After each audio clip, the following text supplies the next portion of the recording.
All right, welcome everyone. Thanks for tuning in.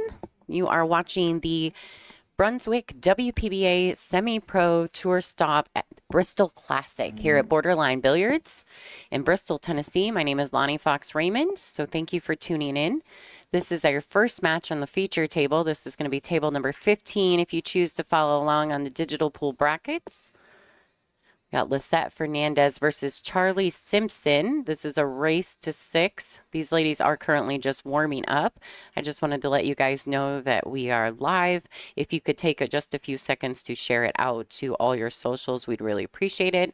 If you're fans or friends of these ladies, make sure you tag them in those social media content. Hi, Jason Money in the stream. Thanks so much for tuning in. Looks like we've already got some people jumping in. I know a lot of people are pretty excited because, you know, if you're watching the Hanoi and any of the Predator events, it's all in the middle of the night. So you get up in the morning and you maybe watch the tail end of a match and then you want to watch more pool, right? So that's what we're here for. We're here for that moment when you want to watch some more pool. All right, so we're going to let Charlie's the one shooting at the moment. We're going to let her finish out this rack and get warmed up, and then I think these ladies will lag for the first break. Thank you guys for tuning in. Hi, Michelle Griffin, WPBA board member, already in the chat this morning. All right, guys, give me just a second. I'm going to step away. We're going to let them get things rolling, get warmed up. Looks like they're going to get a drink. They're taking their time. I'll go down and let them know that we're live and ready to go, and I'll be back with you guys shortly.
All right, everybody, it looks like we are back in action. The ladies have lagged for the first break. They are playing with the 9 on the spot.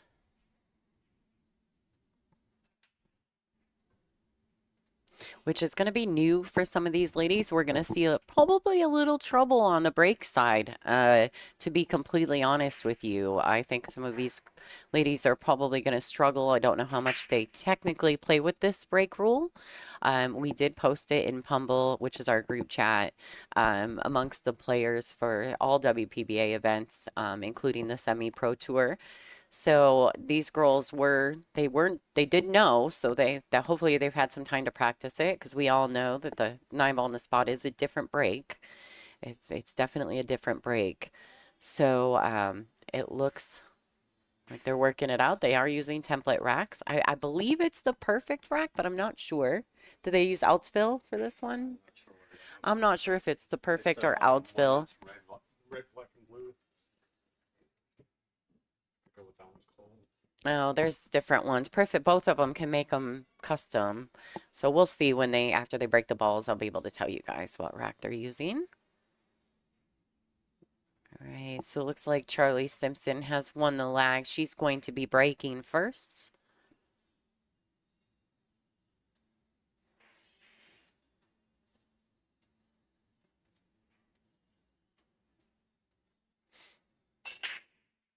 All right, nice solid break. The cue ball kicks the 1 out of the side pocket.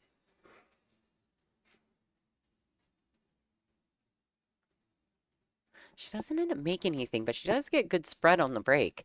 A little unfortunate she doesn't pocket a ball, but I'm sure Lissette will be happy about that. She's got an opportunity to the table. I do not know. It doesn't look like they've put the ladies on a shot clock just yet. They are available. We have 2 shot clock timekeepers here. Staff of the WPBA, of course, my husband, Bob Raymond, and Michael Ishibashi are both on site if necessary. I'm not going to lie, I did ask for a timekeeper on the feature tables. I did. I know that that's not nice of me, but this is the nature of our tour, and what we're doing here with the Semi-Pro Tour, what Janet's hopes are, is to build a more successful transition into the WPBA with the top stars of our game. So, you know, having the shot clock is very common for us at the WPBA. So I was not opposed. I didn't feel even a bit sad about asking to have one on the feature table. All right, so Charlie does. I think she was attempting. I don't know if she was actually trying to pocket that ball or if she was attempting to play the safety, but the 1 caught the point. And Lissette's going to come to table with a clean look on the 1. She'll be cutting this into the left side pocket of your view. Well done. Gets a nasty bump on that 7, and now she's underneath it. Don't know much about either of these 2 ladies, so I'm not sure how comfortable if Lissette can jump or if she prefers kicking.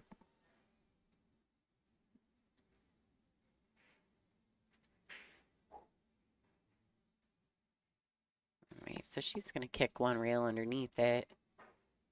She doesn't hit it. She catches the 3 instead. Good morning, whoopsie daisies. There is not a tournament. This is well, it is a tournament, obviously. This is the Brunswick WPBA Semi-Pro event. This is sanctioned by the WPBA. The winner of this event, if they're not already a touring professional, will get an opportunity to play in a WPBA event. And I believe for next season, for 2026.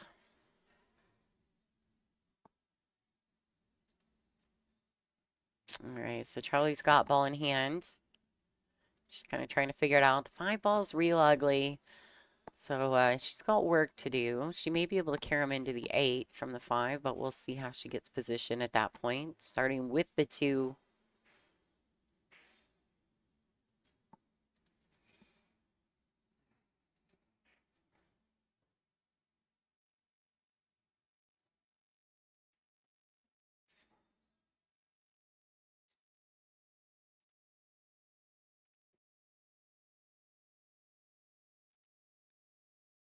So yeah, currently at the moment, the goal for this, and that's one thing I love about Janet Outwell is she's got vision, right? She's got vision.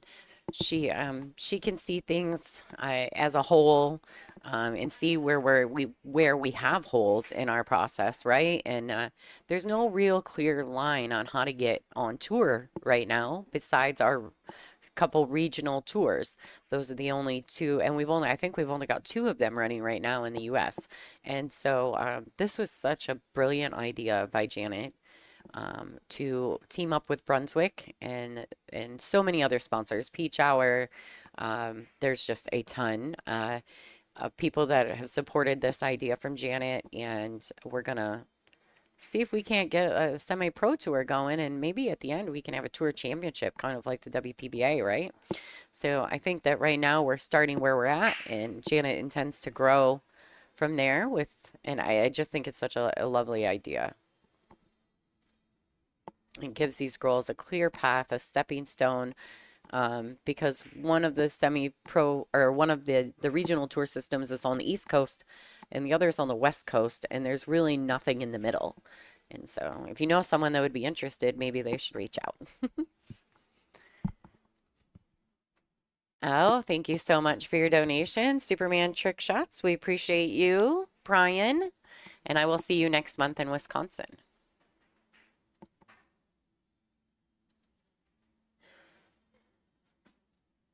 All right, guys, too, for those of you who are watching on the WPBA YouTube, which it looks like we've got quite a few of you already in the room, if you could do me a quick favor, go over to Borderline Billiards on YouTube and subscribe to their channel. We're trying to help Janet grow the Borderline page. And so I'm streaming to both the Borderline Billiards and the WPBA in hopes that we can connect them both. So I really appreciate that if you guys could do that for me. It'll only take a second.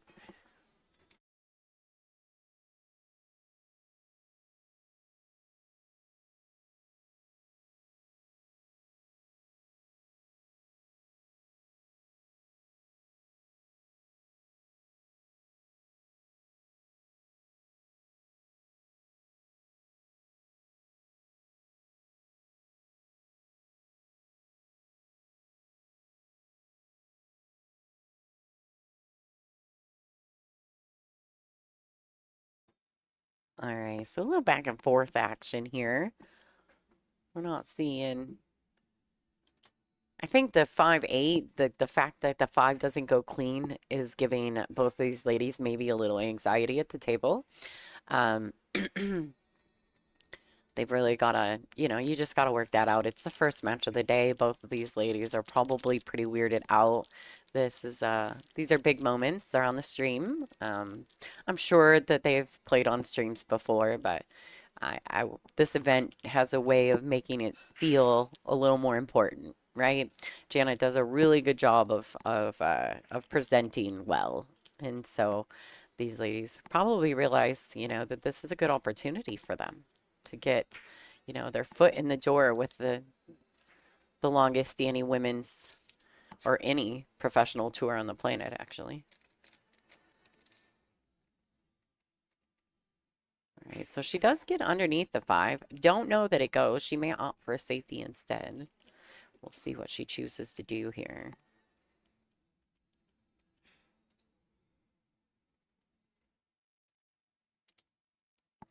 Mario, I can't read Spanish.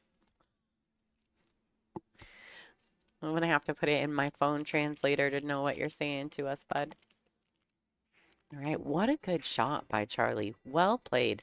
And it did go up in the top right corner. Now she just needs to pocket the 6. Maybe put a little, if she can reach it, put a little pinch draw on it. Like that. Beautifully done. Good first rack for her. See if she can finish it up and get herself on the board.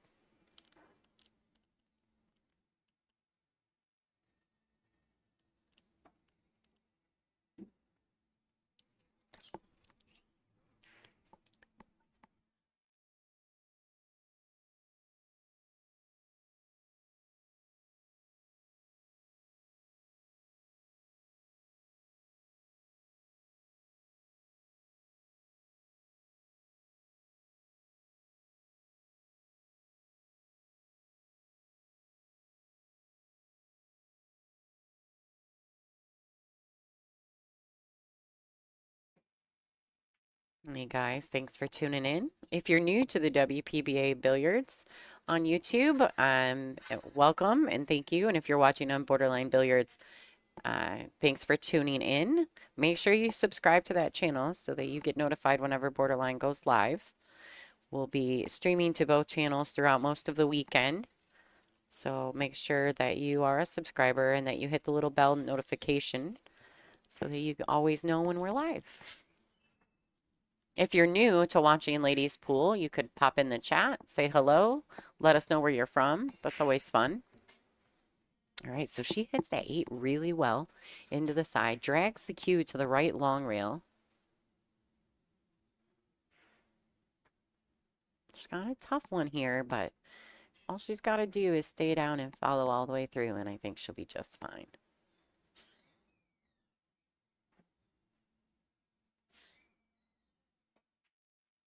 She hits it like a champ. Whoa, ball, no ball. No. Oh, that's such.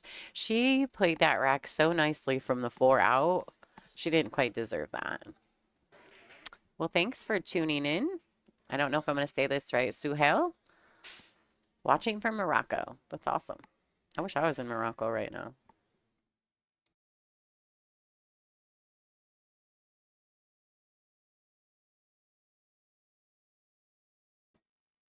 Yeah, it was a really good out. She does have to spot the 9 and shoot it. I know it's kind of tedious and silly, but that is a rule for the WPBA, and they're following the exact rule structure of the WPBA. Typical events, the races are a little shorter, of course.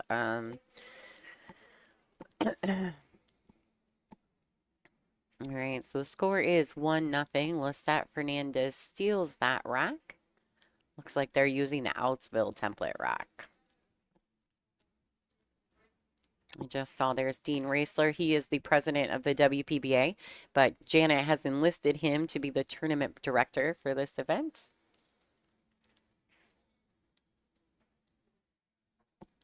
Yeah, the scratch was brutal. She ran the rack so well. Maybe just a little bit of adrenaline, right? Little adrenaline. It's tough.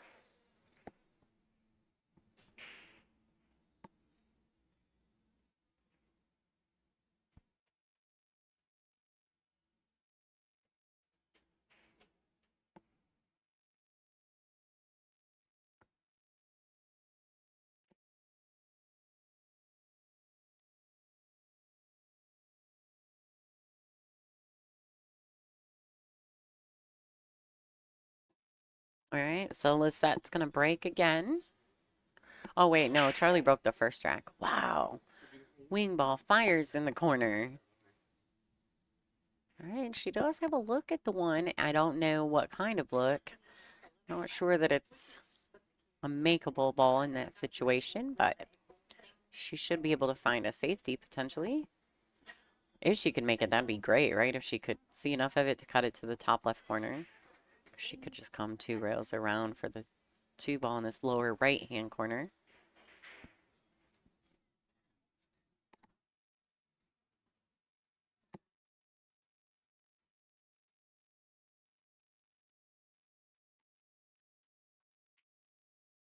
Right, so she couldn't. All right. You guys might occasionally, the way the cameras are set up here, you might occasionally catch a glimpse. Like I think that's Judy Wilson's elbow in the bottom left of your screen. Occasionally you'll see someone's head cross. And I know those of you who are WPBA fans for like ever will remember when we were in New York at the rack, at Racks, and we had Al set up the stream and do the stream for us so that we could do some other things with the staff. And Kelly Fisher and Wei Wei would just pop in because they were on the table behind next to the streaming table. So just be prepared. There may be an occasional sighting of a lady players throughout your experience watching the stream.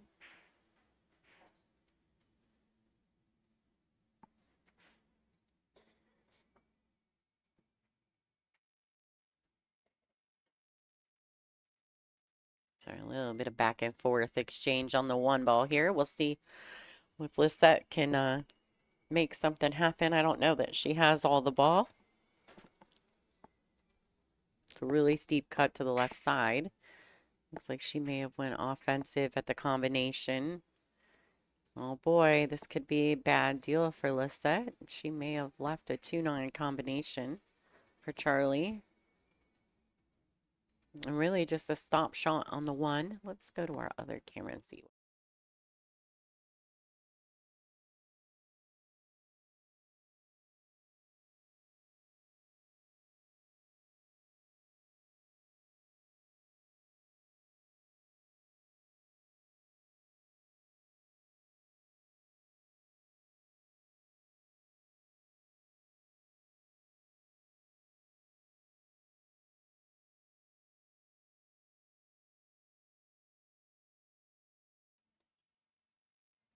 All right, so there was a good look at that.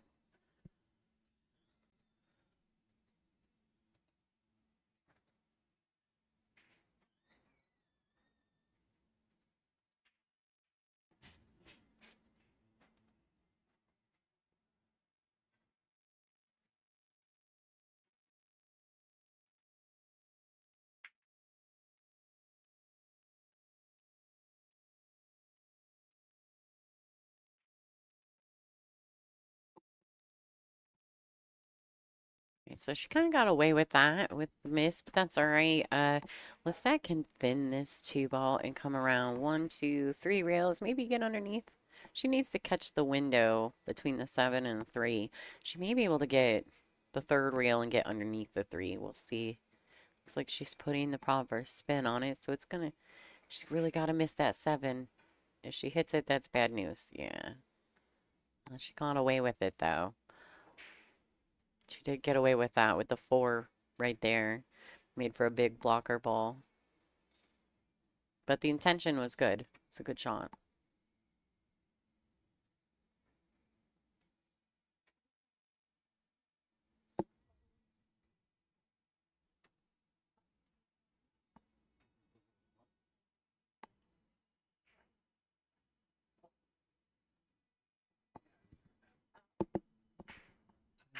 So, looks like she's going to try to go rail first at this ball. Hitting just before the side pocket. She hit a little too much before the side pocket. She needed to hit a little closer to the side pocket. She, weirdly enough, skims the edge of the 9 and ends up kicking the 2 ball in anyway. So Lissette's going to come to the table with ball in hand on 3. The trick here is really going to be the 4 to the 5. It's really going to be the tell-all in this rack, I believe.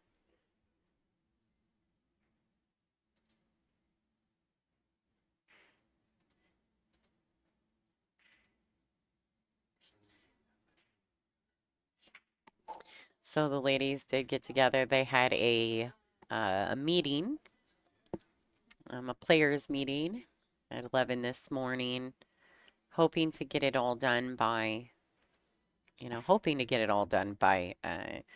by noon to get the match started. I think they ran just a tad behind. And I think Lissette came in from Mexico.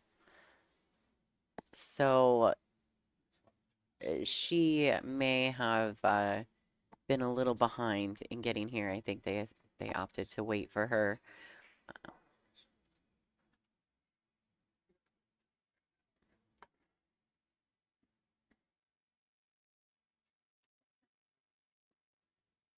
They're gonna look at it. They're asking if she wants anyone to watch it, watch the hit.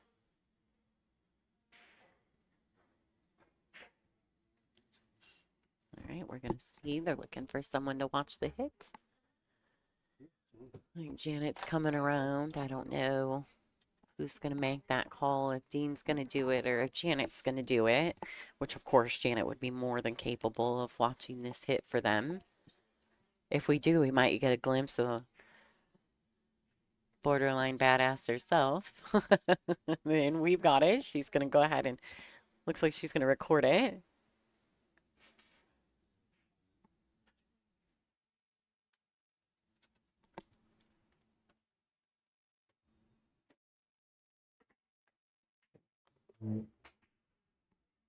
Hi, Jeff. It shouldn't be. My look. No, there's no flip-flop on the camera.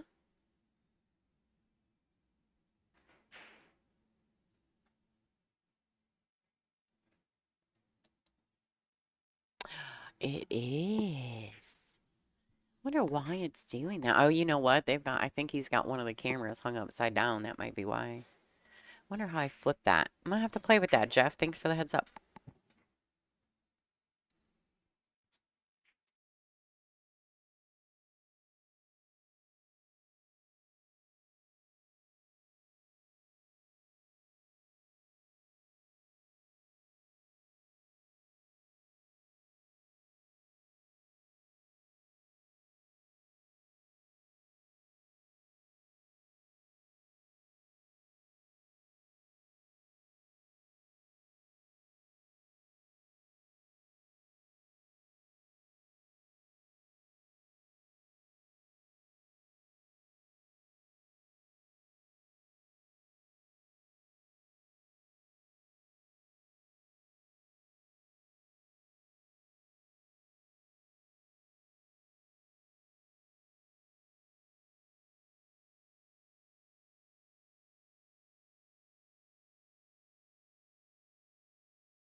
All right, guys. I was doing some twiddling. I'm not sure why they're doing that. That's super weird.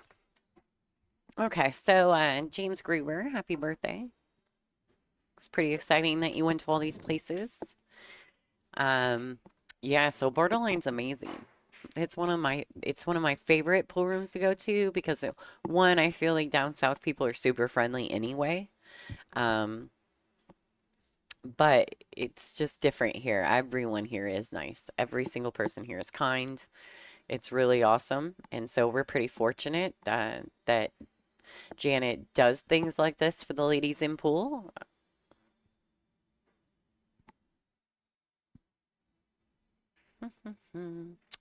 Yeah, and all the logos are backwards too. Let me see. I'm now obsessed with the camera thing, so you guys bear with me.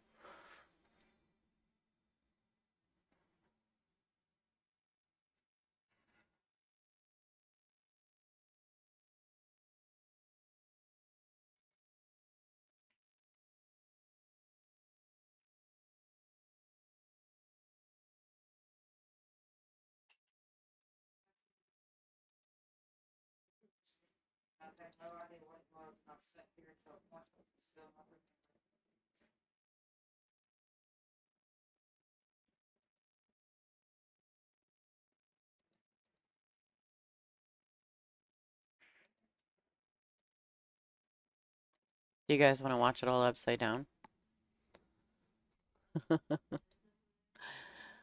Uh, wonder why it's doing that though.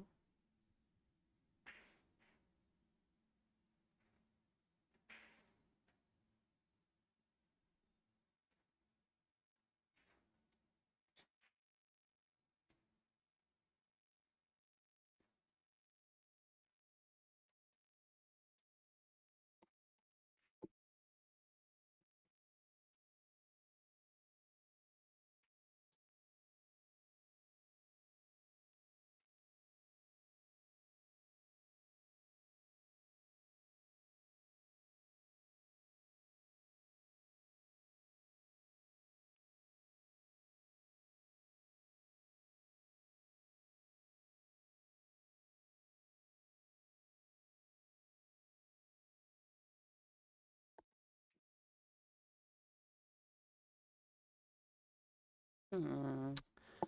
All right, so the score is 1-1. This is a race to 6. Good afternoon, everyone. Thanks for tuning in. Dave Jones, how you doing? Looks like we're slowly growing that borderline following, so make sure you guys, if you're watching on the WPBA Billiards page right now, make sure you hop over to Borderline Billiards. Search it in YouTube, find it. There's a Borderline logo in the picture. It's got a purple background. It's a really cool picture. And make sure you subscribe to that channel also.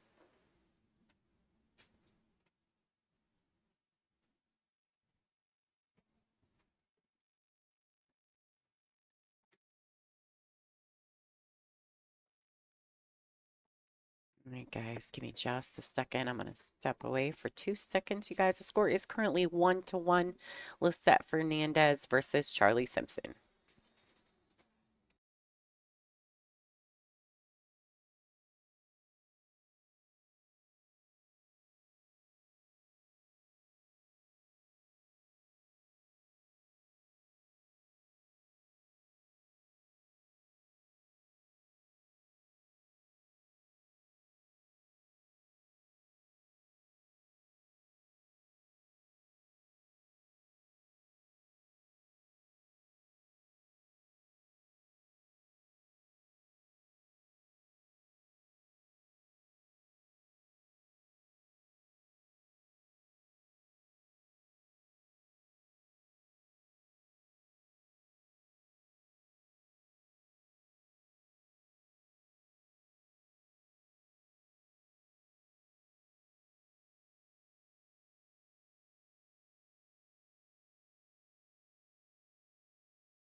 All right, folks. Ta-da. The powers that be. We've got one of the tech guys here. They call him Greeny. He got inside his cameras and flipped the settings around for it. I was like, man, I don't know. I don't know. I don't know what this is.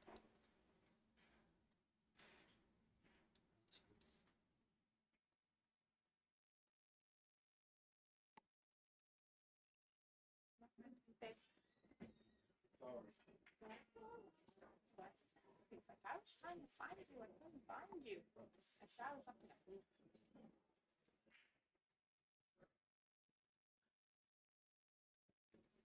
All right, guys, I think we got it. I was like, man, I don't know what's going on. I don't, all the signs are backwards. I checked all my settings. I was like, I don't know what's happening. All right, we got it fixed. Now you guys can read the banners accordingly.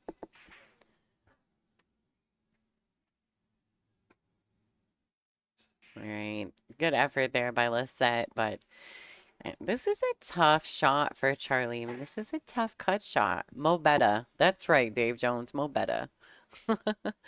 um, it's a tough shot. I mean, if she stays offensive, I think probably the containing safety might be better, where you just go to the right long rail and the left long rail. But if she's feeling good, if she thinks she can cut this ball in, like, yeah, I like this. Much smarter. Mo better, right, Dave Jones? Mo better. All right, so she's left Lissette at best to bank. More than likely a safety's coming. A couple different ways you can play safe here. You can cross over the 6 and bring the cue ball down table, or you can bank the 6 2 rails down to the top short rail. Couple different ways you can get safe here.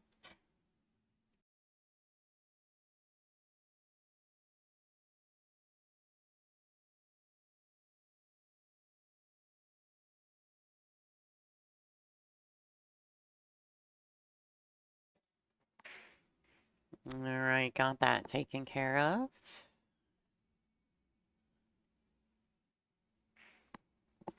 Yeah, Michelle, I completely understand, but this is not the WPBA setup. We're plugged into Janet's setup, so when it comes to digging into their internals of their stuff, I'm not going to do that. I'm going to go ahead and let their guys take care of that. I just tell them what's happening, and they flip it around for me. So that's perfect.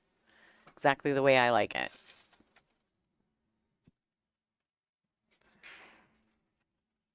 All right, tough shot for Charlie. Definitely makeable, but she may get fortunate. No, it doesn't stay under the 8. But she's not left Lissette the easiest of shots, but possibly a 6-9 combination.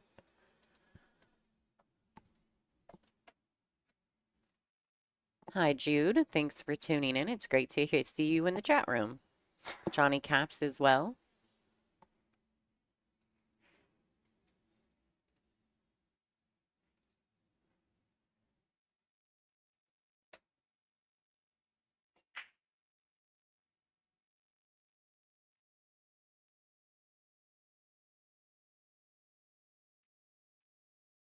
Oh, nice effort. Little pace on the cue ball will leave Charlie long, and but makeable. There's also a 2-way available here if she plays always to overcut. You should always play to overcut. You never want to undercut these shots. If you overcut them, the cue will bounce to the right long rail and come back down on the short rail. So with some pace, cut this in, bring the cue ball around 3 rails to come underneath the 8 ball. All right, so she hits it a little too light, probably because the cut was so steep. So it's hard sometimes to trust that.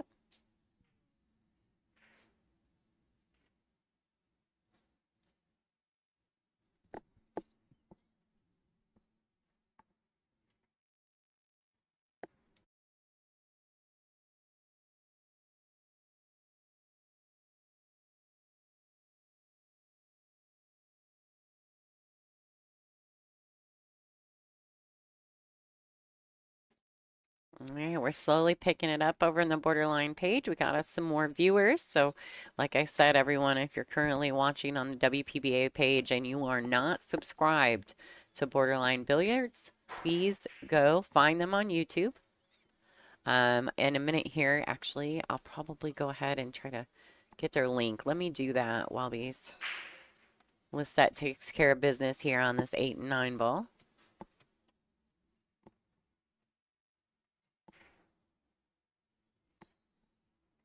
And what I'll do is put the link to Borderlines Billiards YouTube channel. I'll go ahead and put that link into our description for the WPBA YouTube. That way you guys can quickly and easily access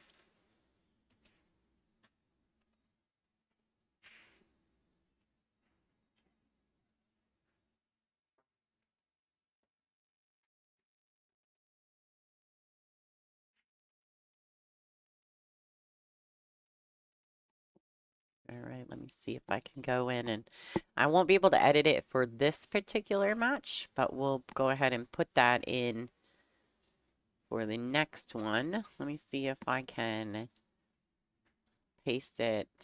There we go. I pasted it in the chat.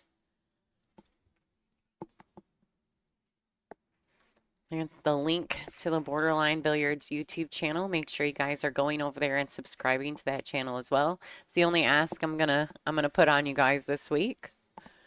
So make sure that you're giving Janet's YouTube some love.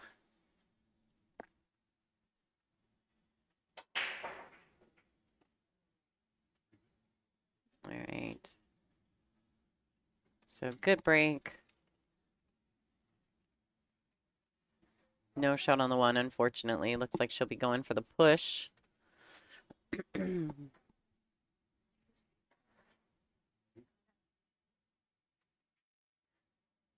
don't know how many of you guys were watching the Predator doubles event, but John Moore and Alex Pagulayan, I think they finished second, but they played amazing. I watched them all week.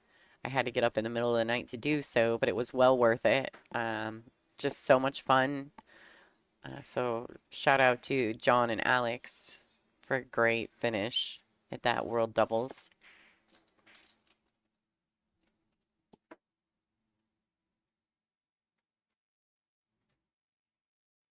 All right, so it looks like Charlie's got a good starting shot here. She really just needs to focus on making the one, coming across for the two in the same pocket. All right, so she gets a little, so she got a little lucky and a little unlucky at the same time, right? So she clips the edge of the three. The one still falls, but three bounces out just enough to leave her blocked from the blue two. Let's go to our side view and see if we can get a good look at this kick for Charlie.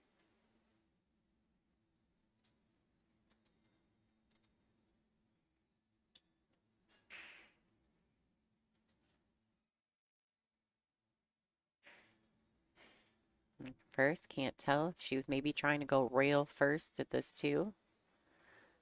Yeah, I think so. She's gonna, oh, it's dark in there. Yeah, she lost the rock. It ends up skimming the underside of the two and giving up ball in hand to Lissette. Lissette has a couple options here. She can take the ball in hand and shoot it in the top right corner. Or she can also play it in the right side pocket as well. I think that's more of a comfort thing for some players. Distance is about the same. I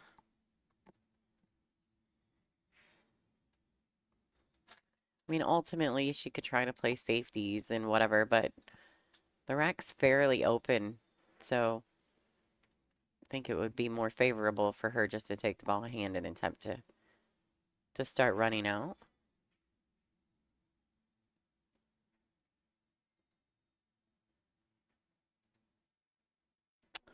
Yeah, at the moment, we do not have a men's semi-pro, but there are tons of ranking events all over, and most of the Predator events, as long as they're not world championships, they're open, so you can just play in it.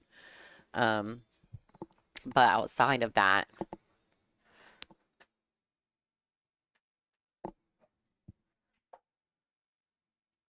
no, there's no semi-pro for men.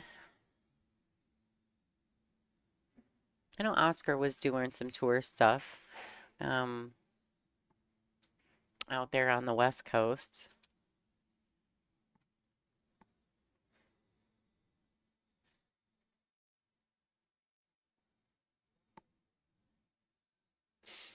All right, so she's looking pretty good. I think the 5-6 combination's pretty easy. I don't think it'll be a big problem for her.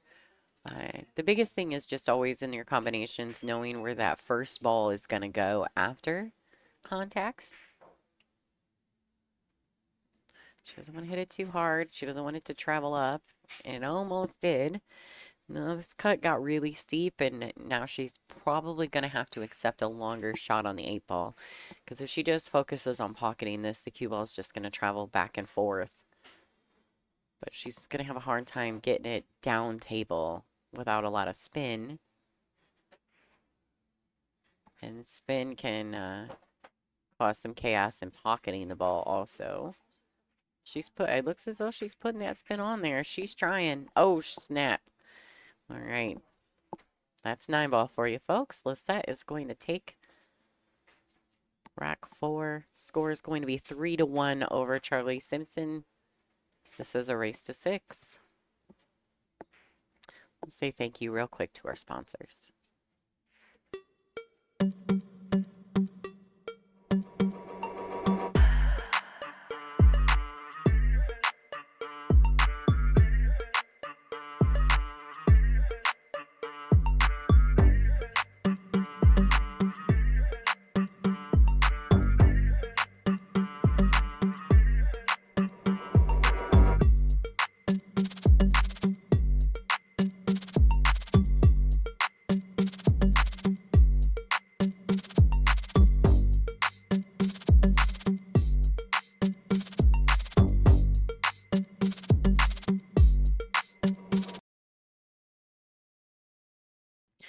All right.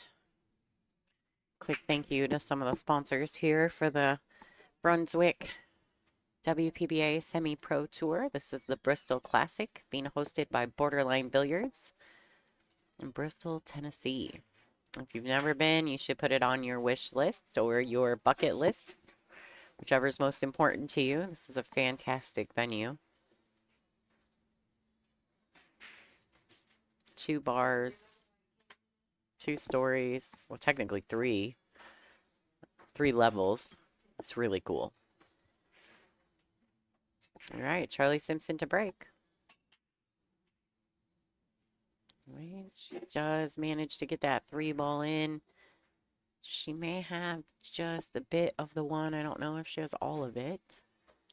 She's been pretty fortunate, not very fortunate off her break.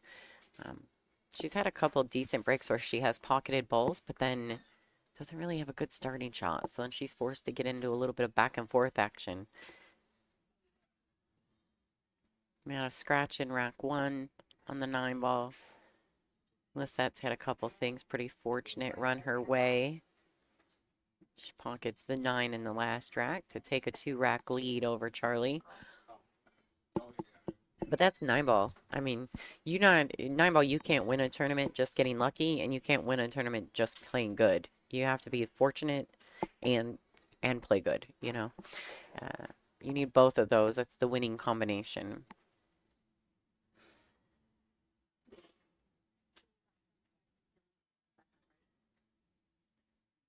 All right, so Charlie opted for the push, which I think was smart. There's no sense in, unless she could see it. Now, I'm a firm believer that if you can see it and you can play a safety on it, then you should play the safety. The pushing out just means that they're going to put you in the same spot that ultimately you should have put them in. Now, you have to push if you can't see it. Oh, my. Snap, that was a good shot.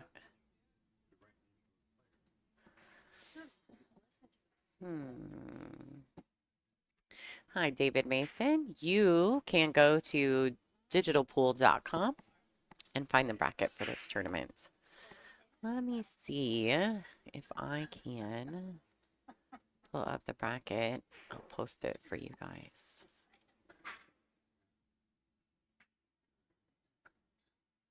There we go. That's the one. Copy. Here's the bracket. I'll post that in the next description for the next video. If you click on that, I put it in the chat. Jessica Hardison, thank you so much for your donation to the stream. We appreciate you. I actually thought you were here. You're not here. Are you not playing in this, Jessica? I haven't looked at the bracket to really know who is here, to be honest.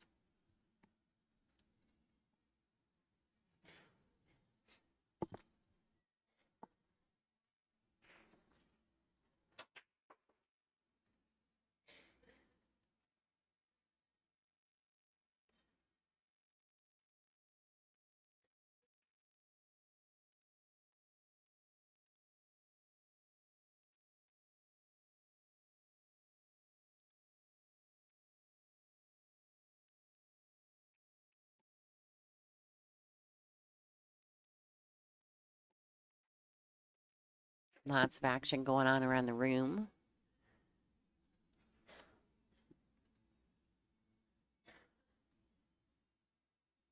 I believe there are 16 tables, maybe 18 tables in action. I'm not sure how many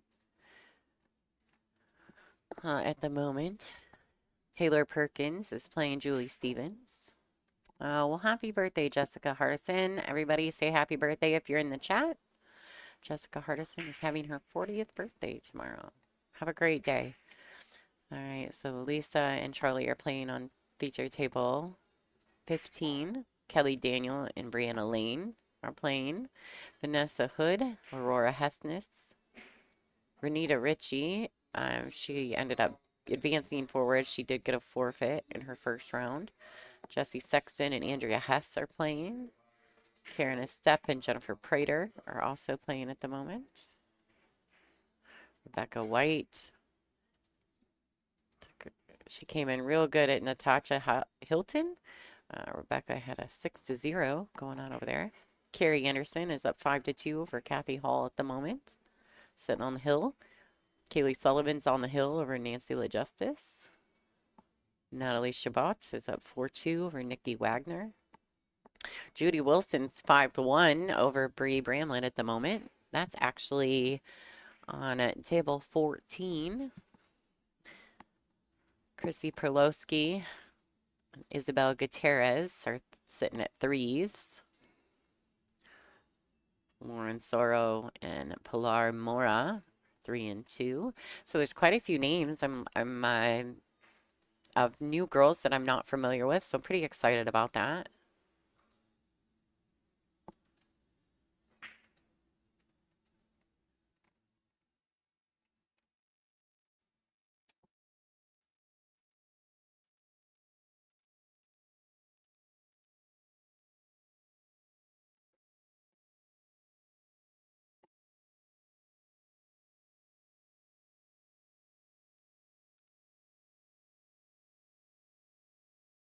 All right, thanks everybody for letting Jess saying happy birthday to Jessica in the chat room. Jessica has played in a few WPBA events over the last year or two, maybe 2 years, for sure one. So she's been around. I was surprised to not see her here. All right. Oh, Lissette, she's creative with that 9-ball ride. She made the carom in the last rack. Currently up 4-1 over Charlie. This is a race to 6. Charlie's gonna have to put a little work in. She's gonna have to button it down a little she's letting go at the last few balls in the rack and giving the rack back. Sometimes that's how it happens. It's very stressful and nerve-wracking, but it is how it happens.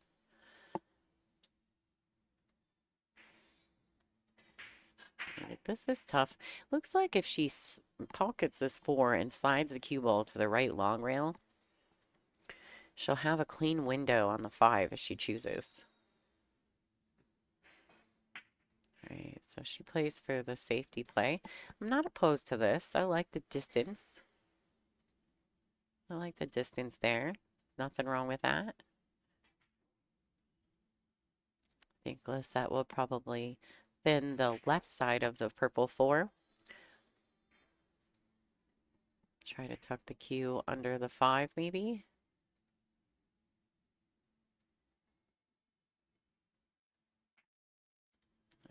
So she's going to create distance. Doesn't quite get the cue ball underneath.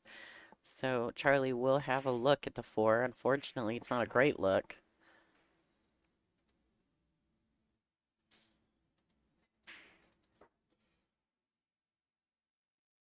couple different ways she could go about this. Unfortunately, the 6-8, she may be able to, man, this is a tough one. She may try to play the carom into the 8, which also in turn may be a two-way safety. I just don't know how much I enjoy that, because if she accidentally knocks the 8 in unintentionally, the 6 may block her from the 4. So we'll see what she chooses to do. All right, yeah, that was a really tricky spot. I think you get in those situations, you're not really sure what the right step is, right? Like what the right shot may be. And you're already in the hole a little bit, so you feel a little pressure. I can understand. All right, so the combination is what Lissette's looking at. Got a little rammy there. Super fast in her last backstroke. Almost jabby.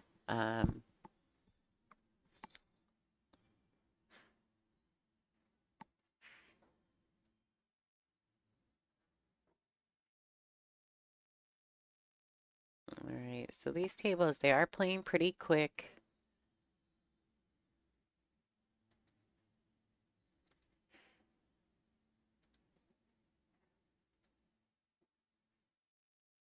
All right, draw it to the rail and back out. She's got very specific space.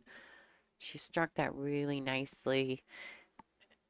The ball was a little flat, so she had to put something on it there to really get it going. But even still, the 6 and 8 are in at best combination unless she can drag it down table. She may opt to play the bank, bring the cue ball down to try to get underneath the 6-8. See what she chooses. She could thin it and come around. She's going to drain it. Just cut it in. Very well done. Very well done. Just really doesn't lend itself well, right? Because if you're not straight in, this combination is treacherous. This can be a very treacherous shot.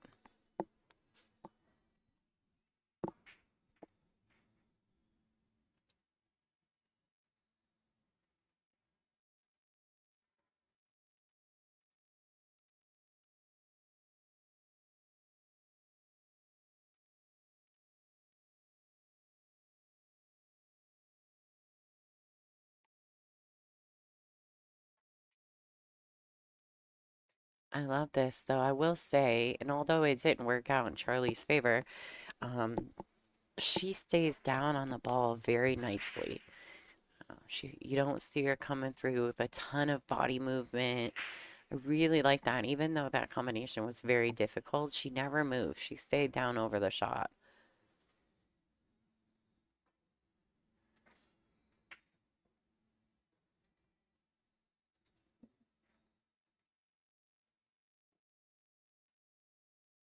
You know, that basic work on your fundamentals is where consistency comes from.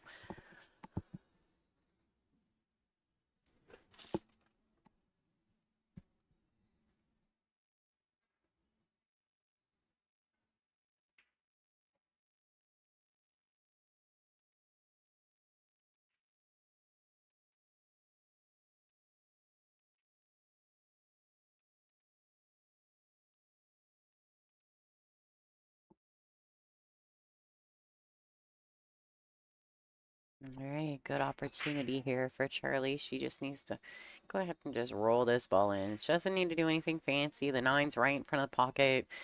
So if they're all stop shots, it's, you know, it'll work. Doesn't need to be perfect. Just pocket the 8. Well done. Yeah, I really like the way Charlie addresses the shots. Very clean, very smooth.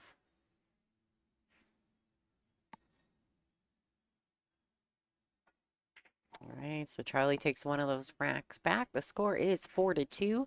This is a race to 8. Or 6. I'm so used to saying 8. Oh my goodness. I'm so used to saying 8 because all this WPBA stuff that it's natural, right?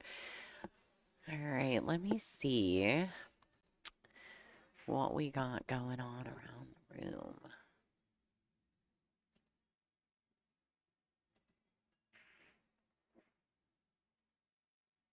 See if I can figure it out really quick.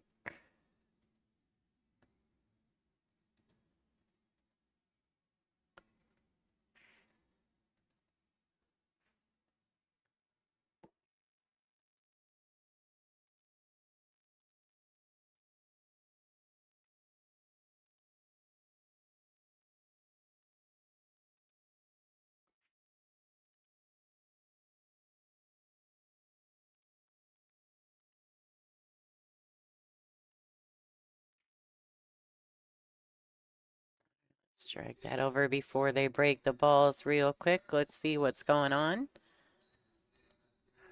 So these are the scores going on around the room. Julie Stevens is on the hill over Taylor Perkins. Kelly Daniels on the hill over Brianna Lane. Aurora Host, I think it's Hessness and Vanessa Hood are battling it out. Andrea Hess is on the hill over Jessie Sexton. Carrie Anderson's on the hill over Kathy Hall. Shabbat is also on the hill. Lots of stuff going on. And if you guys want to follow any of that, go to digitalpool.com. You can search WPBA. I think you can search Borderline. You could search Semi-Pro probably. Any of those words in your search bar will take you to this particular tournament bracket. This is a two-staged event. So I believe 16 girls will come out of this and seed over to the top 32 girls that are coming in on stage 2 on Friday.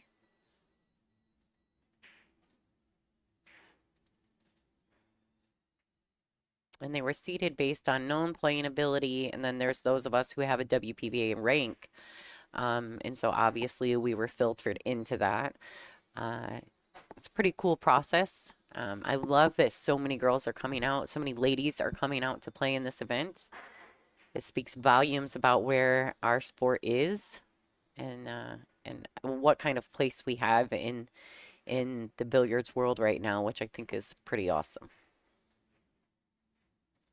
And then we've got our elite girls overseas right now in Bali playing in the World 10 Ball Championship. So that's pretty awesome.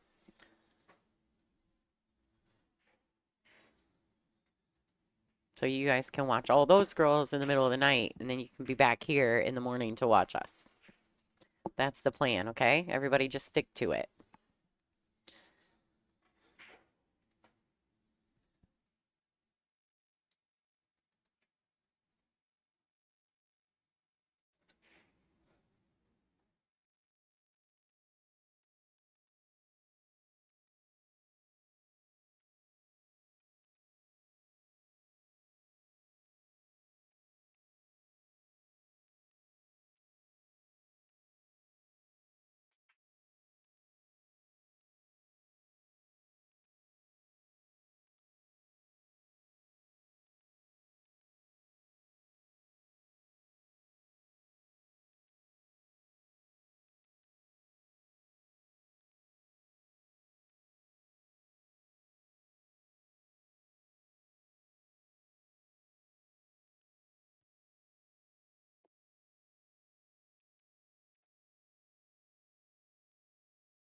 All right, so she's got a good look at this three. Sorry, guys. I've been happily clicking over here, adding things, and I'm like dragging things around my screen and not realizing that I'm doing it. And then I look up and everything's different. I'm like, what am I doing? Like, I'm just now drinking my first cup of coffee, though, if that, and you guys who watch the WPBA regularly know how important the coffee is. Like, if I don't have the coffee, I'm a little off kilter for a while, so I'm just now getting through the first cup. And these ladies, Lissette and Charlie, they are battling it out. Lissette's made some couple really nice shots too. Now here in this particular rack, these last 3-4 shots that she's made, she looks smoother and calmer. When she first started, she looked a little rammy and jammy and was kind of trying to power things into the pocket. I like that she's, you know, she's smoothing it out.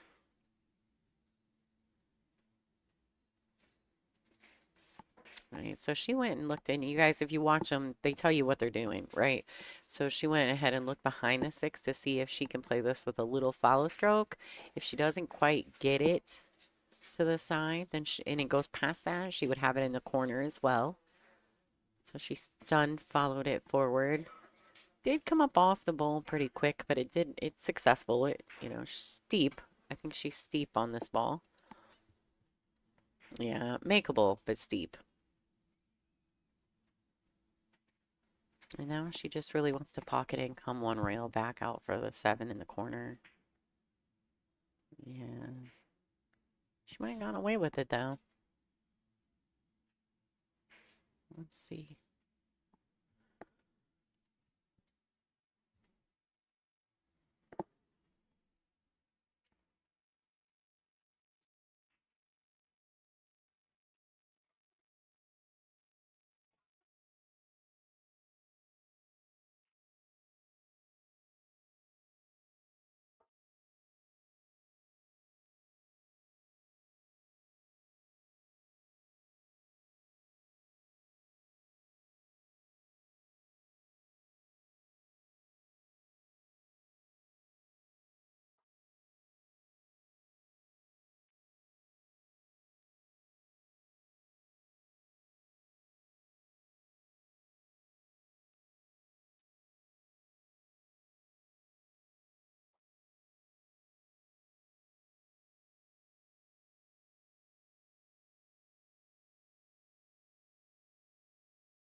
Oh.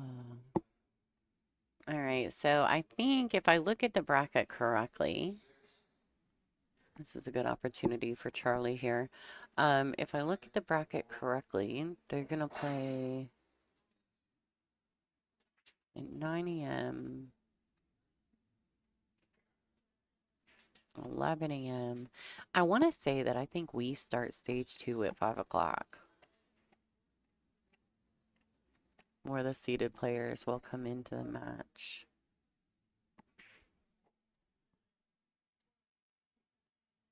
That was really well done. Okay, so I think Lissette's going to take a break. The score is 4-3. That's good.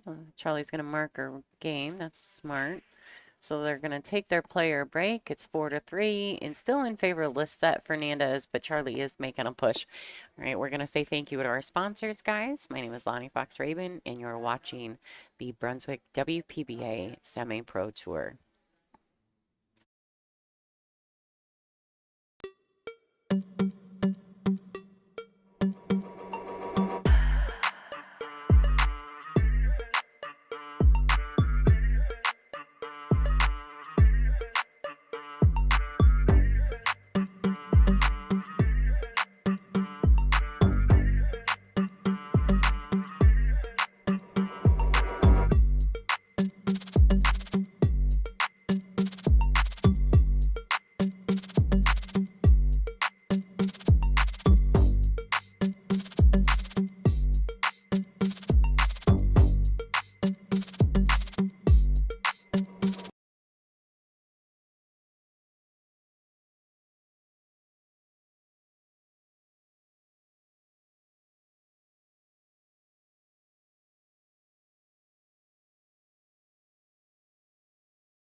I wonder. Let's look over. There's a good look. No, it's the wrong score line. Let's take that off. It's the wrong score line, but there's live scores right now. Let's see if we can see what's the score is for this particular match. Judy Wilson's on the hill over Bree at the moment. Let's see if I can get rid of that match score because that's the wrong match score for this table. This is the other table view that we have. I'll be flipping back over. There's my logo right there in the middle. That was nice of Janet. I'll be flipping back over here. After this round, I do believe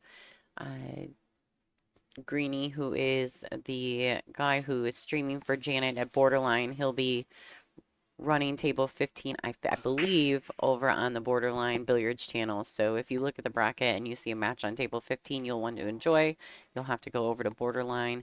And then I'll be flipping over to this table 14 for the future, I do believe.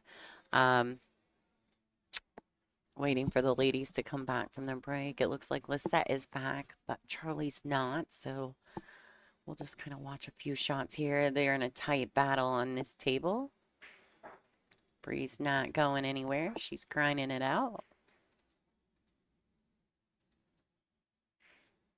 Judy Wilson does play often on the WPBA when she gets an opportunity to come in. I like Judy. She's really nice. I think she got her start through the JP Newt tour. I may be wrong on that, but I do believe that's where she got her start at. All right, so our feature ladies are back in action, guys. We're going to swing back over. We'll check on those scores when we get a chance.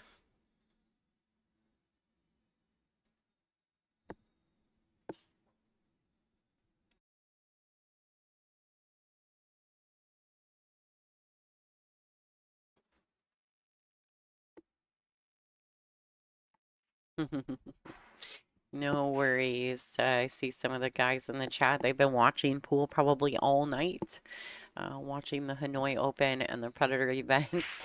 There's a lot of pool if you want to stay up all night long. But he's still over here checking us out, so thanks for tuning in.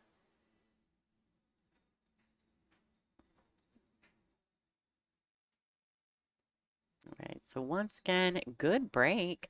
The girls are making great shot. I mean, they're making balls on the break. They're just never getting a look at the one. So it makes it a little more difficult if you're never getting a clean shot on the one. It makes for long racks, that's for sure. So it looks like she's probably going to push unless she can get a nice safety play. I don't know if she's not even maybe thinking about pushing. We're going to see. She may think that she can kick safe here as well. Yeah, and she has. Well played.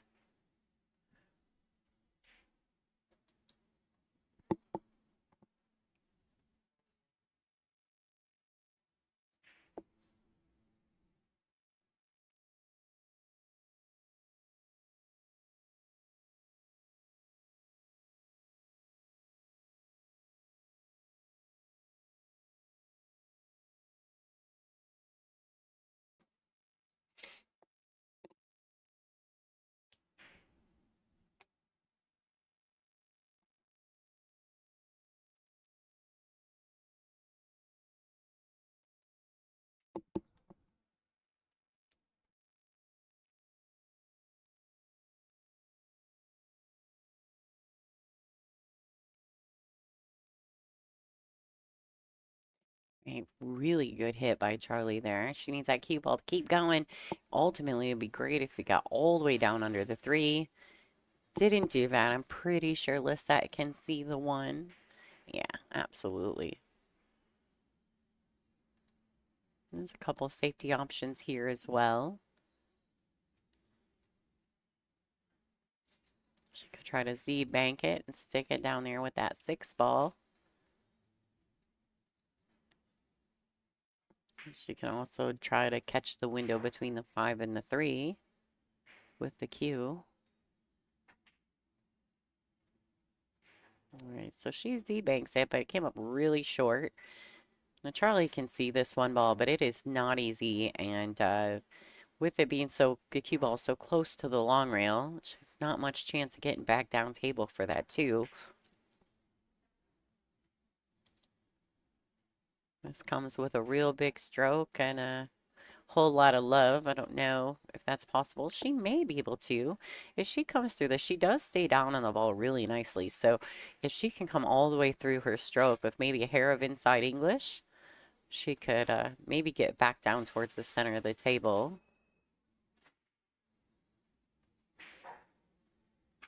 Yeah, that was super tough. Her best shot there would probably be to have found a safety of some kind, because she's left Lissette a very makeable shot on this one. Little draw stroke. All right. Ooh, and a slight little bump on the red 3. She's sitting good on this too.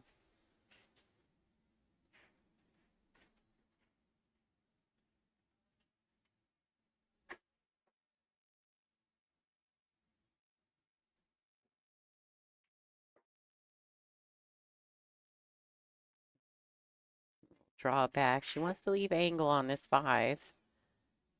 She got a little more action out of that than I think she probably wanted.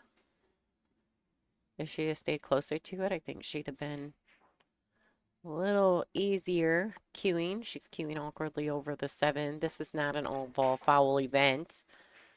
Yeah. Cut that with a lot of pace. Caught the ball pretty fat. Cue ball traveled back and forth. Or thin, actually. Excuse me. Okay, so I think a safety's coming here. Ultimately, she could potentially be offensive at this and bring the cue ball around 3 rails. Try to pocket the 6 in the lower right-hand corner, but if she doesn't like that, she can play the containing safety. She's got the 8 and the 9 right there in between, in the middle of the table, so she should be able to just bank the 6 to the right long rail and the cue ball to the left. Play more of a containing. She looks like she's crossing over it. She got real offensive there. Not sure that was the best option, but all right. So this is, Charlie's sitting at this shot. This is a good shot. So she can't spin this ball with enough inside, I don't believe, to get underneath that 7. Maybe she can, but I just don't know that she can. She would still probably leave herself pretty steep on the 7. She wouldn't be a terrible idea to come up past it. No deceleration. Come through the 8, 9, and try to get up table for the 7 in the same pocket. Yeah, see, she tried to use that. She needs it to go. All right, so she used a lot of inside and caught the gap between the 8, the 9, and the 7. It was dangerous with the side pocket there, but it worked out really well. She hit it really well. About as good as you could have, really. So I'm sure she's going to draw back, just try to get above that 9 ball for the 8. Draw and stroke. Well played. I really like the way this Charlie strikes the ball. She's very smooth.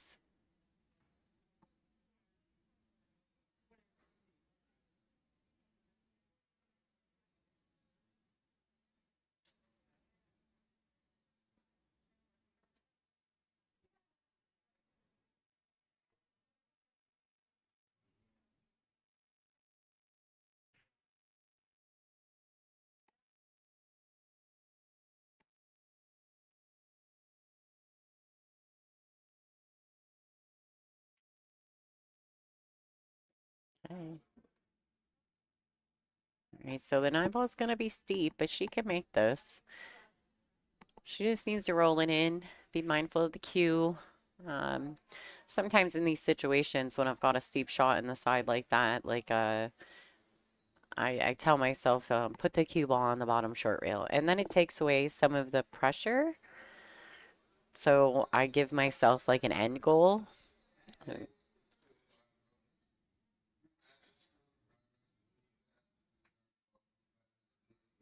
Oh, she beautifully done. All right, Charlie tying this match up, ladies and gentlemen. The score is 4-4. This is going to be a race to two for their first match here at the Brunswick WPBA Semi-Pro Tour event. That's pretty cool to go. You know, she was down quite a bit, 4-1, I do believe. And Charlie's been slowly grinding back. Yeah, I like that. Nothing wrong with a little grind.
All right, let's go. Charlie Simpson to break.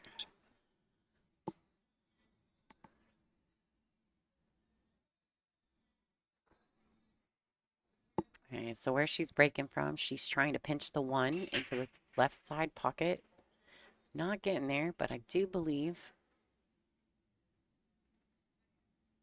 Dry break. See, once again, she doesn't get a shot on the one. There's no shot on the one. So they're going to remove the Outsville template rack from the table.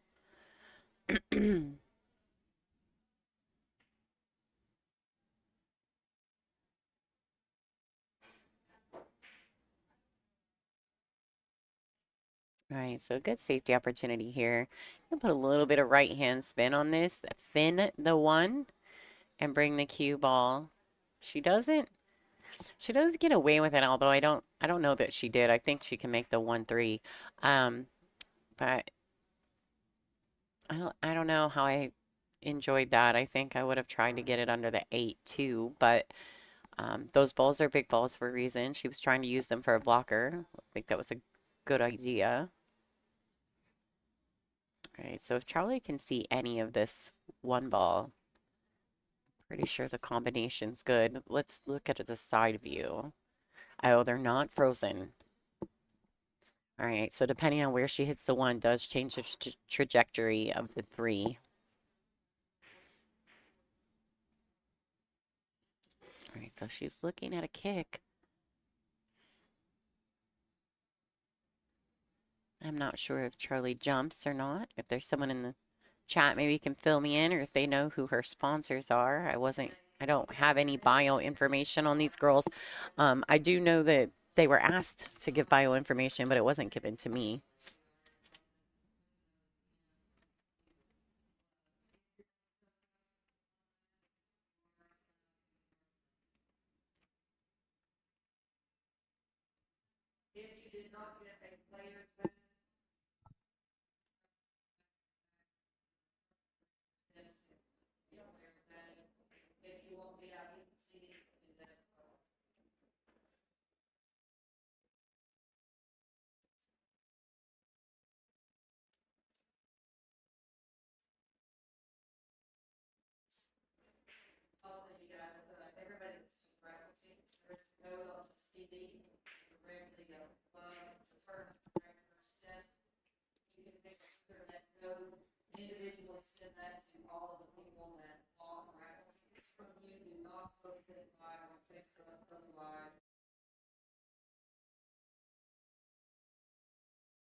All right, guys.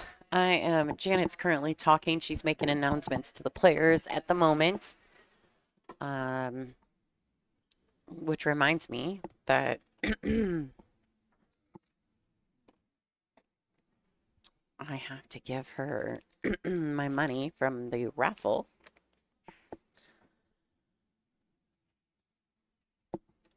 that she did.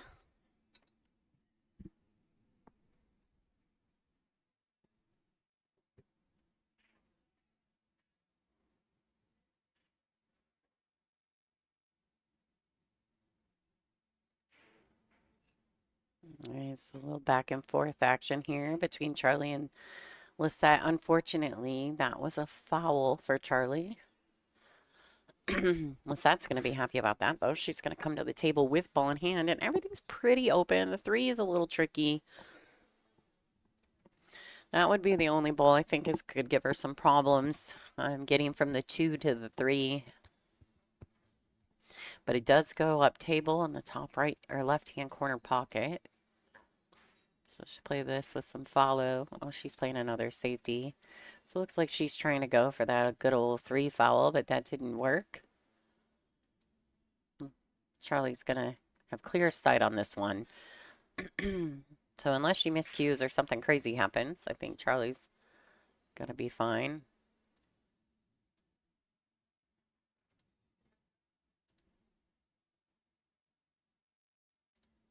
I think with the scoreline being so close between these two ladies now, we're going to see them tighten down a bunch.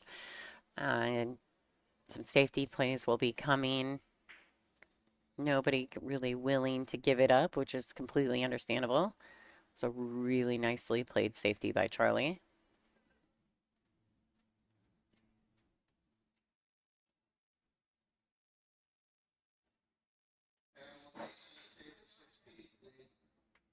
All right, guys, so we do have a little, about 100 people in the WPBA YouTube at the moment. If you guys could take just a second to pull back, search Borderline Billiards on YouTube and give them a subscribe. I'd really appreciate it. It's free. Doesn't cost you anything to subscribe. We'd really appreciate that. And if you're not currently a subscriber on WPBA Billiards, please make sure you do that as well. We're trying to help Janet grow her YouTube channel, starting with this event, obviously. So if any of you guys could do me that favor, that's solid, I'd really appreciate it. All right, so Charlie does have ball in hand. Very successful safety there. Lissette tried to jump it, didn't quite get over the 5. So Charlie's going to take the ball in hand. She's got a couple options here. The 3 is still kind of the trouble ball, but if she has any kind of angle on the 2, she should be able to get to the 3 easily enough.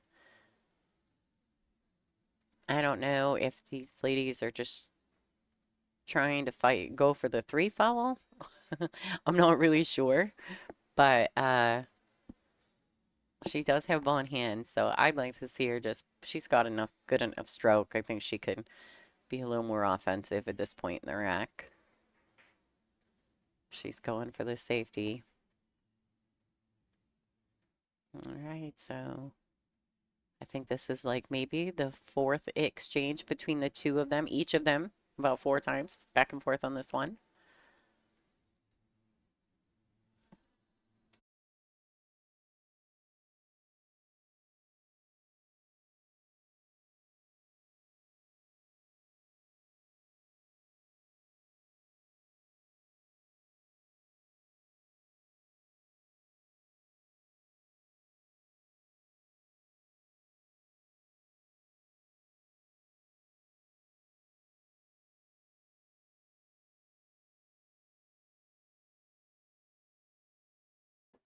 All right, so that will put her on 2. Charlie let her know that's 2. She's going to look for another safety. She's going to try to 3 foul her and get this rack, which is actually a smart move on Charlie's part, especially at this level of play, because, you know, sometimes that 3 foul can really take away, you know, your confidence. And to be honest, it just really ticks you off, you know, like you're like, darn it. But Three follows are not uncommon, and it's not like, it's not like getting the red badge or anything. Like, oh, you play terrible if you got three fouled. I think every good player I know has been three fouled. So I think people get upset about it, but it's really not necessary. You just got to keep on keeping on. You obviously don't want it to happen to you when you're hill, but these ladies aren't quite there yet. Looks like Charlie's swinging for another safety. She's going to try to get that three fall. And this is smart. She's going to push that one towards the two, which means there's a ball there that's going to give her some fits. Oh boy, I think she left her. I think she can see the one. I don't think she got there yet. I bet money that Lissette can see this one ball. Now, the only way this could potentially win her the rack would be if Lissette were to foul or scratch, something like that, not catch a rail. None of that happened. So Charlie didn't quite lock her down enough on that last safety, but the intention was really good, really good.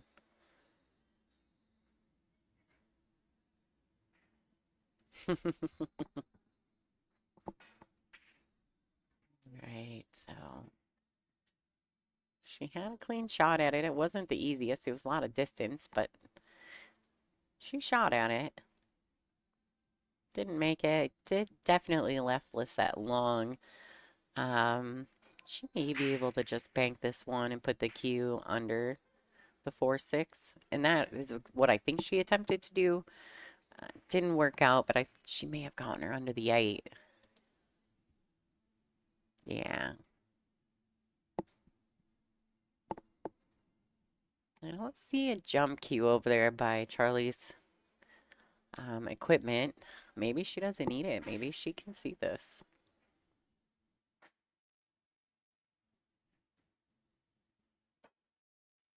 All right, all the way around it.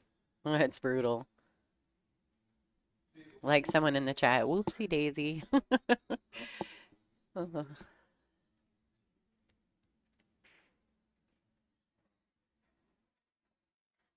right, so Lissette's got ball in hand. The 4-6 got a little funny, so I think that's going to change things. But other than that, there's not a lot of trouble in this rack.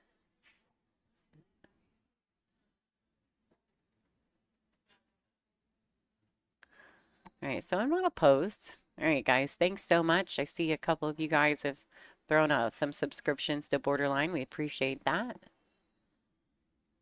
Thank you for watching. Like I said, going forward, I think we'll have table 15 probably on Borderline's channel.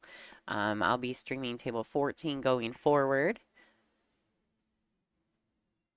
Believe that's how it's working. So if that changes, of course, just know that you can go to WPBA or to Borderline and you'll be able to access the 2 featured tables for free. So thank you for that. If you want to subscribe to watch the rest of the tables in the room, you can go to Digital Pool, their Borderline page, and then you can access the other tables throughout the room. You will have to subscribe if you're interested. All right. A lot of spin going on there. The 4 is still a problem in this rack.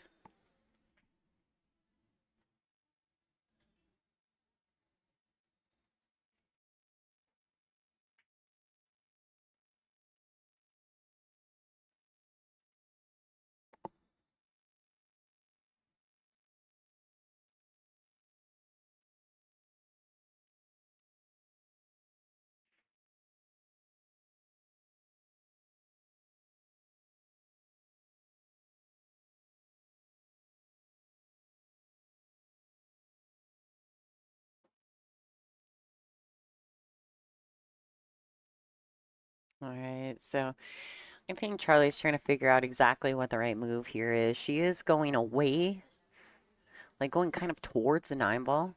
Actually, it might not be a terrible idea just to try to swing. Maybe she'll knock the 9 in. I don't know. I mean, it's definitely that direction. She might be able to carry him into it. Oh, she clipped the 5. Brutal. That's tough. Now from here, there's really not a good way of getting around to this. She knows that 4 is tucked under the 6. You see her looking at it right now. I mean, yeah, she can make the 3, but it doesn't lead her to anything. And, I mean, she's going to have to elevate her cue quite a bit if she wants to put any downspin, which she's doing. Downspin on this ball. She's cutting it very thin, so the cue ball is going to be traveling very quickly. Yeah, she caught it fat.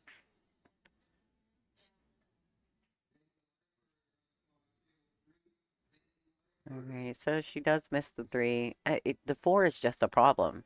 I think probably the better situation there, like going forward next time, it should be, should consider maybe looking for the safety on the 3, maybe banking the 3 around table, putting it down by that 6-4. So if you do get an opportunity, there's a breakout there. Oh, all right.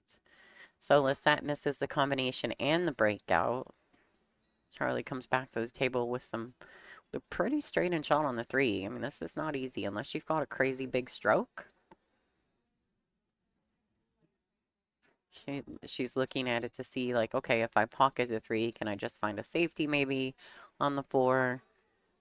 Personally, you almost rather just find the safety on the 3 and leave the 4 tied up. Thank you, Jude, for subscribing to Borderline. We appreciate you.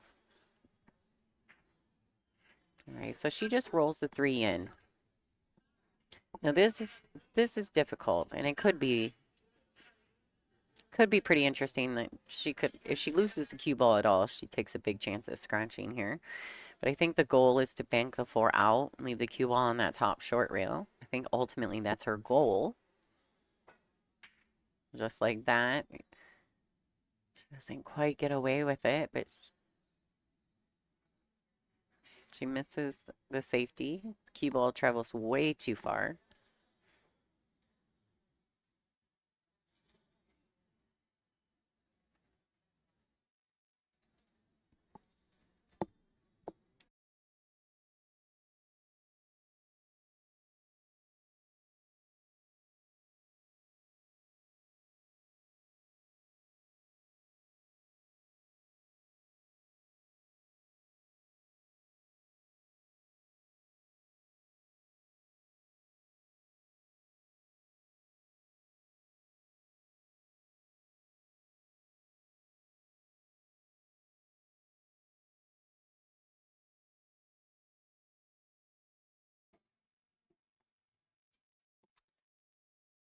Oh, hi, Patty. Thanks for tuning in.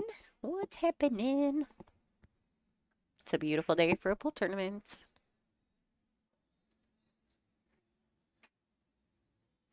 I think this was a good safety. I think Lissette hit that very well. At best, Charlie may be able to kick and hit it. The table's opening up. They finally got that 4 out. It was tucked underneath the green 6 for a while.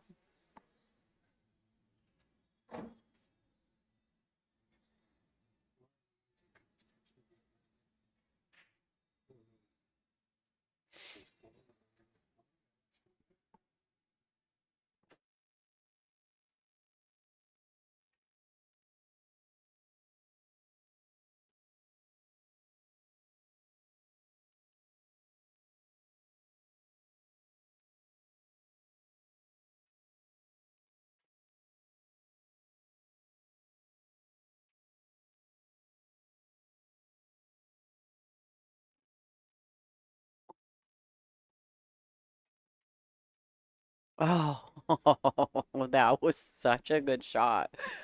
She got robbed. The scratch, like real first. She hit that so good.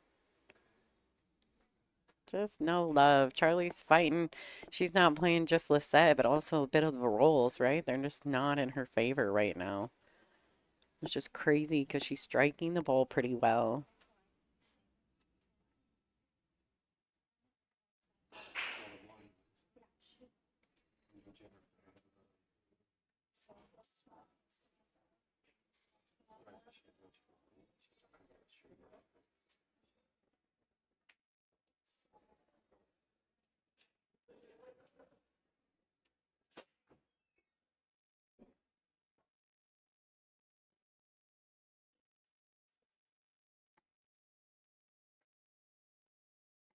All right, so Lissette grabbed her extension for her cue. That's a tough one for us little people to reach. She's going to use the bridge instead. Is that what she's up to? Maybe so. Yeah, it looks like she's grabbing her bridge.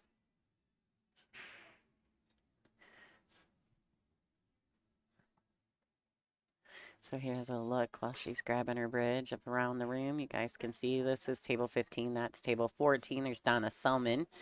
And then they've got 3 tables across. This is just the arena. So if you look down there, there's a whole line of more tables and more downstairs as well. Let's get back to this. Oh, nice strike on with the bridge too. Good job. Well done by Lissette. Get back into action in this match. Just wanted to kind of give you guys a look around the room. Yeah, really unlucky.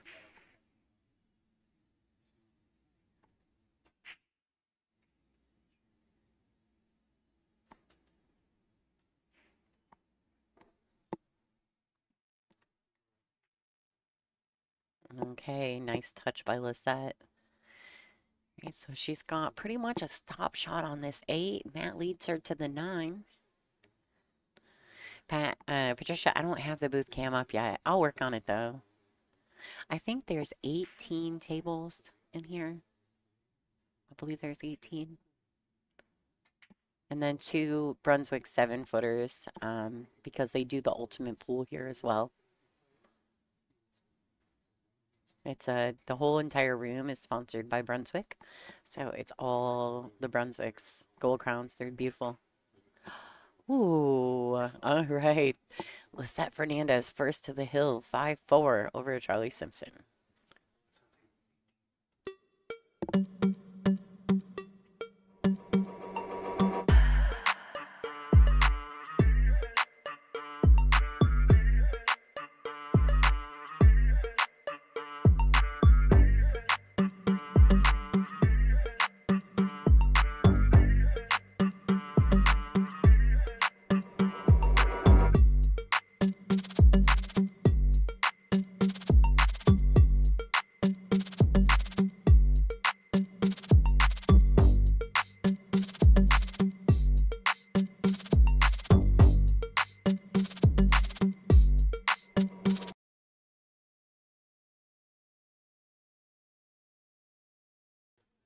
Okay, and we're back. Lissette's racking. She's going to be breaking. She is sitting on the hill. This is a race to 6. Thank you guys for watching. If you guys are currently watching on the WPBA Billiards on YouTube, do me a favor, please. One, if you don't already subscribe to WPBA Billiards, but you're watching, that's not very nice of you. And it is completely free to subscribe to our channel. But you could also, if you're already a subscriber, I would appreciate it if you could run over to the Borderline Billiards YouTube channel and subscribe there as well. That is also free. It doesn't cost you a penny, but it does help Janet and her team out a lot. They're trying to grow their YouTube channels. So if all of you guys could help us out with that, we'd really appreciate it. This room is really cool. So let me switch. I'll pull back here while Charlie's looking. So this is really cool. Real quick. There's Charlie shooting the one. That window up there, that's where I'm at. See me, I'm waving. Hello, everyone. That's where we're at. So it's really cool. There's an arena style seating. Beautiful setup here. Janet has a pristine pool room. So we're really lucky to be here. Appreciate her including us in this production. All right, so not a great shot on the 2. She didn't have good cue ball for the cue ball to the 3 anyway, so there's still work to be done in this rack.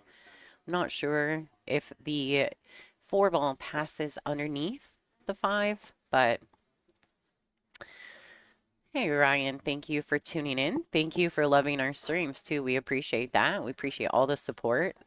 This is actually the Brunswick WPBA sanctioned semi-pro tour. So you've got some of our touring professionals from the WPBA playing in this, as well as a lot of up-and-comers who are looking to find their path into the WPBA. So I'm really excited that Janet started this opportunity for the ladies in this part of the country especially. Like I said, we have regional tourist systems on the East Coast and on the West Coast, but nothing in the middle. So I love that she started this semi-pro tour. I don't know what the dates are going forward and how many stops she'll have along the way, but the winner of this will have an opportunity to play in a WPBA event. And I believe it's for the 2026 season. So that's pretty cool.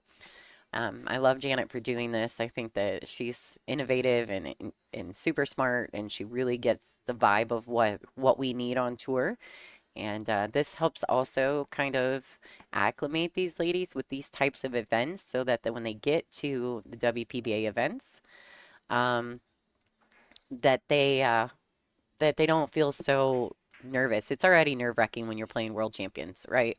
But the environment can be very nerve-wracking, and I think these tours, these semi-pro tours, are gonna alleviate some of that stress coming into a WPBA event.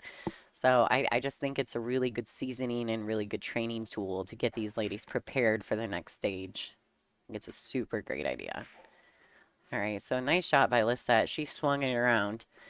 Um, Unfortunately, this is tough, and if the 4 does go past the 5, it's very steep. I'm not sure that it goes past there. She may have to just try to play the safety. There's a real nice safety here, just a tap safety where she can bank it under the 5, put it on the other side of the 5, and keep the cue ball on that short rail. It's a tough one. She could try to play the bank into the rail and into the 5 and play it off the 5, but then the 5's traveling. It's at a very high pace. So I don't know what Lissette's trying to do. And I'm not versed on either of these players. I don't know them. So I'm not really sure. I don't know their style or the way that they prefer to attack. But Lissette does come at it with a really big stroke sometimes. All right, so it did go through there. I did not know that that ball went through there. That was a tricky little ball, wasn't it? All right, guys, don't forget, if you jumped over to the Borderline page to subscribe, thank you so much for doing so. We're definitely trying to get that built up for Janet and her team.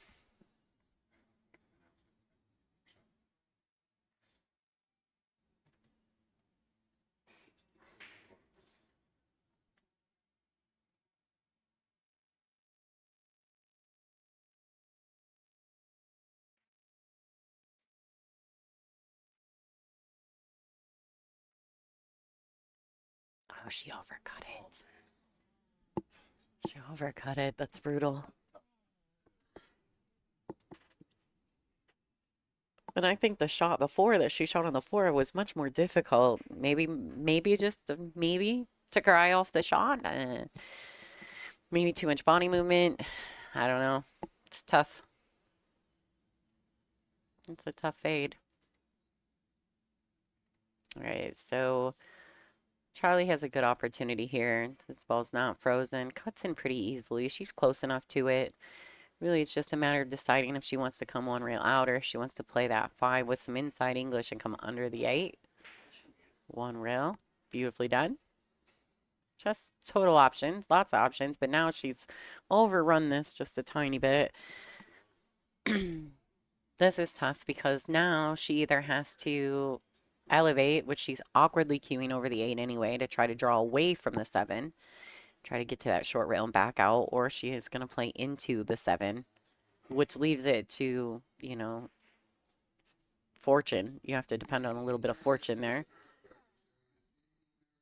Yeah, she's level queuing, so she's going to go into it. I don't think she can get around it.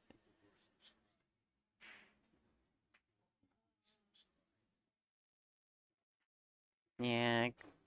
That's why you have to get a little lucky if you're going to bump into balls or hit it at a pretty solid pace. She could have hit that with a little more pace just to try to, not get stuck on that short rail. This is tough.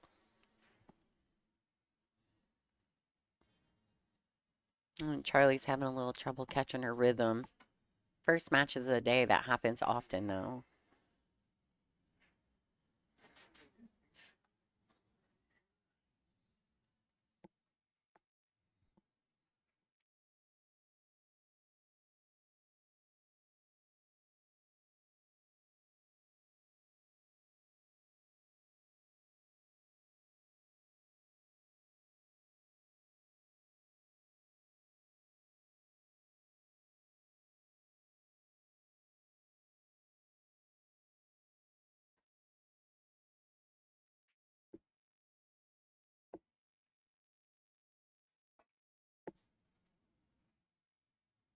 Right, so she went all in on the offense there. Ends up missing the ball. She doesn't leave Lissette a lot. She'll-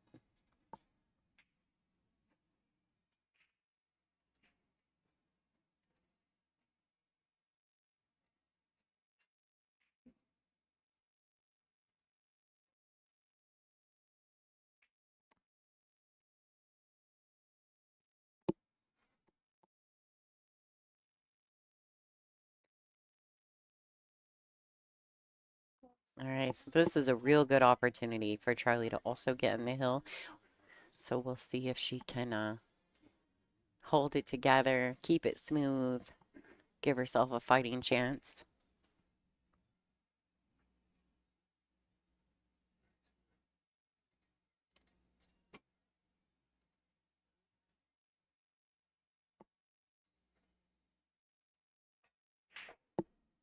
Wow, she struck that ball nicely.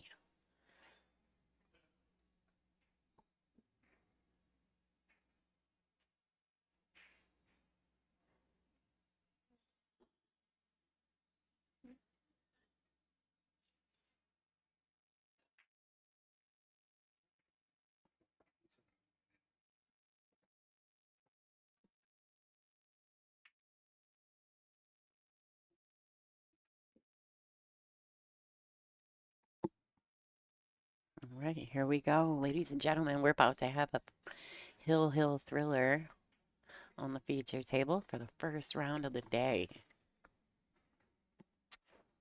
Good evening from Kenya. Good evening from Bristol, Tennessee. All right, ladies and gentlemen, the score is 5-5. This is a hill match in round number 1 here at the Brunswick WPBA Semi-Pro Tour, hosted at Borderline Billiards in Bristol, Tennessee. If you haven't been, put it on your bucket list because you need to. My name is Lonnie Fox Raymond, and you are watching Borderline Billiards as well as the WPBA Billiards on YouTube.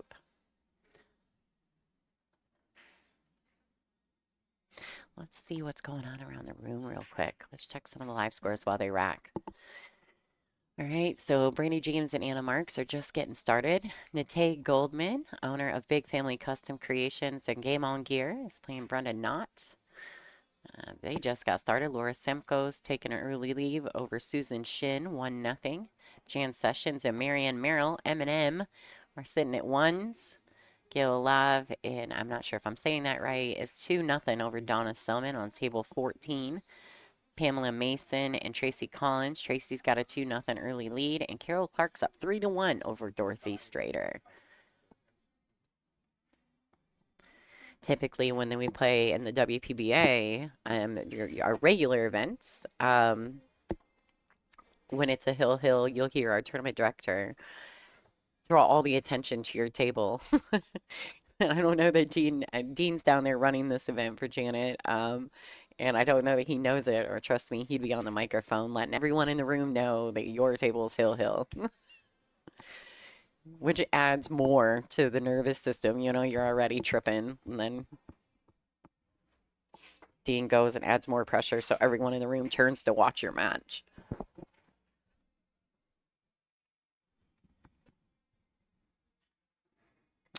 Thanks, Patricia. I appreciate you. I am no stream queen, though. I promise you that. All right, good break. Got a shot. Oh, this, no, three ball. Don't do it.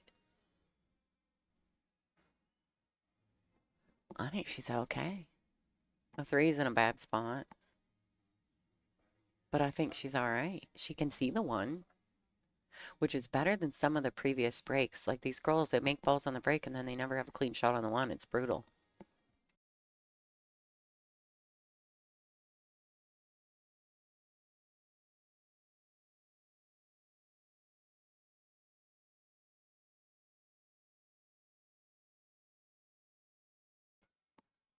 All right, so she's down on it. If she could draw it into the rail and bump that 7 out of there, that would be ultimately key. Ooh, she gonna get away with it though. Nah, maybe not all the way away with it though. This is a simple one reeler. It's kind of in front of the pocket. I mean, she wants to make sure. I don't know. It could be treacherous. I don't want to call this scratch, but there's definitely a scratch there. Hate putting that stuff in the universe. Yeah, see, I just pocket was huge on top of it. That's tough action. Charlie's gonna be okay. She got a good roll right there. What's up, Frank Miletti in the chat room? There's another one. If you're not subscribed, go check out Billiard Sports Network. Subscribe to their channel. They're always doing fun stuff.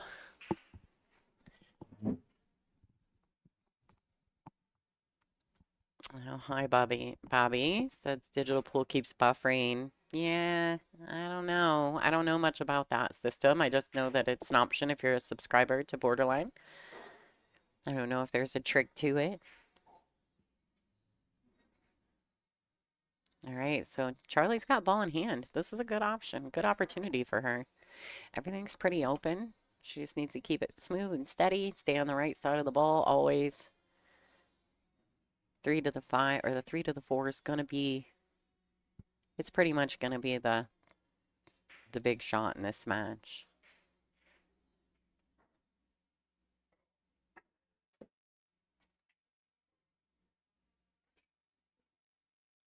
All right, so now she's queuing awkwardly over the 3. I would have liked to have seen her maybe give herself, get a little bit, she had ball in hand on the 1, so we get a little better on the 2. Yeah, this is tough now. Getting from the 3 to the 4 is, I mean, she's going to have to channel her inner Efren here. Come at it with the big stroke or find a safety.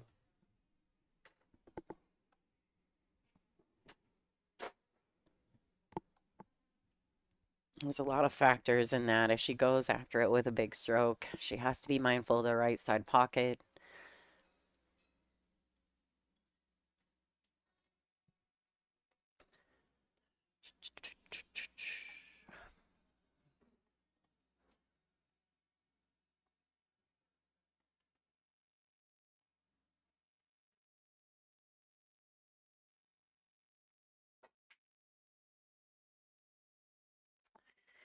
So I think that our next stream, which is behind our next match on the feature table, this table will probably be Haley Marion and Pam Perry.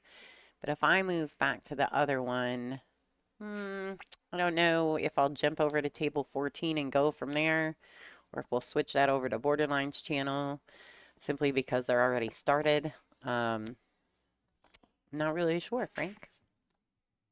We're going to video you in here at some point, though. Come in and do some commentary.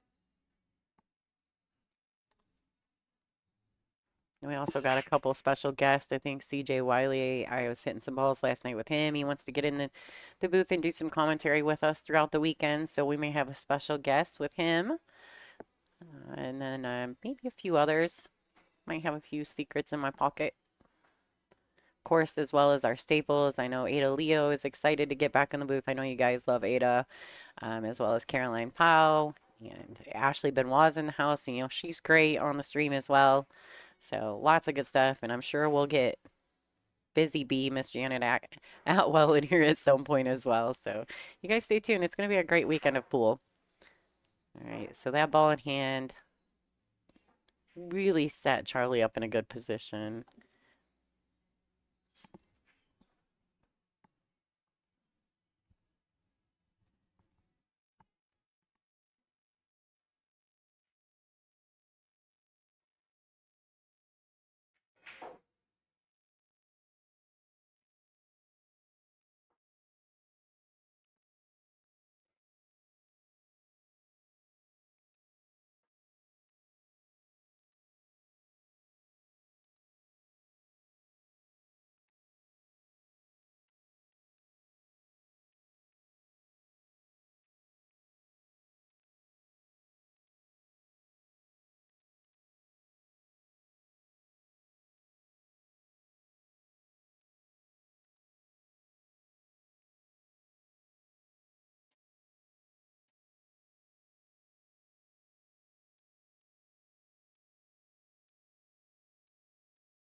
DJ hitting you up too.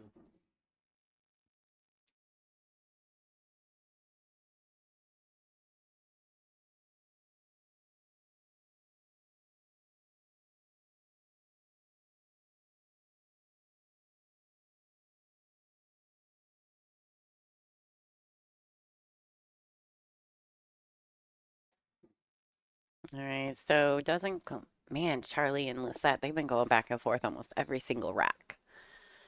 Sorry, guys, I had to mute myself for just a second. Yeah, there's a lot of pressure, and this is the first time that, you know, these ladies are probably stuck in this type of environment. It's very stressful. I mean, there's a dress code, like all the things that the pros do, right? So, um, some of these ladies, this is their first experience with it, and then to go hill in your first match, tell me that doesn't stress you out. Nice tight match for everybody at home. Oh, right. And she got away with it, that they leaked past that side pocket. Um, Charlie's definitely got a shot at it. And what I like about Charlie, from what I've watched so far, is how smooth she is over the ball. She doesn't move. There's not a lot of body movement. Um, really, right here, this shot is just about controlling your nerves. Maybe shooting on your exhale if that's something that you've trained yourself to do, and just pocketing the ball. Try not to hold it. I'd probably just let it go back and forth.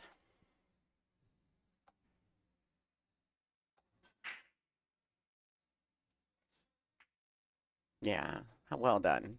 Big bounce, big bounce. All right, guys, that's a snapper. Everybody give them the snaps for that. It's a great shot.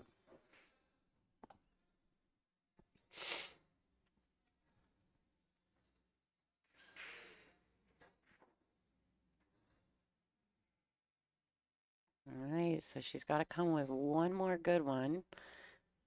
Finish out this rack. Hopefully not two, but one for sure. Oh. All right, well done. She let the cue ball track forward a little bit. I think she was more focused on just making the ball, and there's nothing wrong with that. Let the cue ball leak down. It's like a nice shot into the side pocket.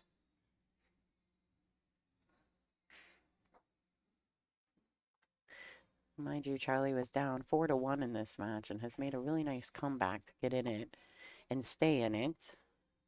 This will feel real good for her if she's able to pocket this 9.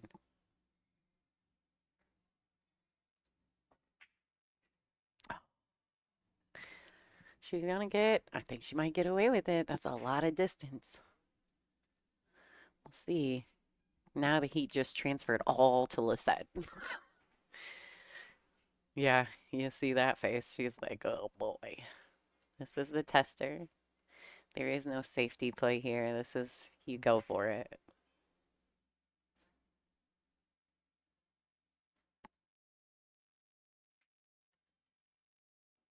Rule of thumb, if the safety's just as hard as the shot, you just go for the shot.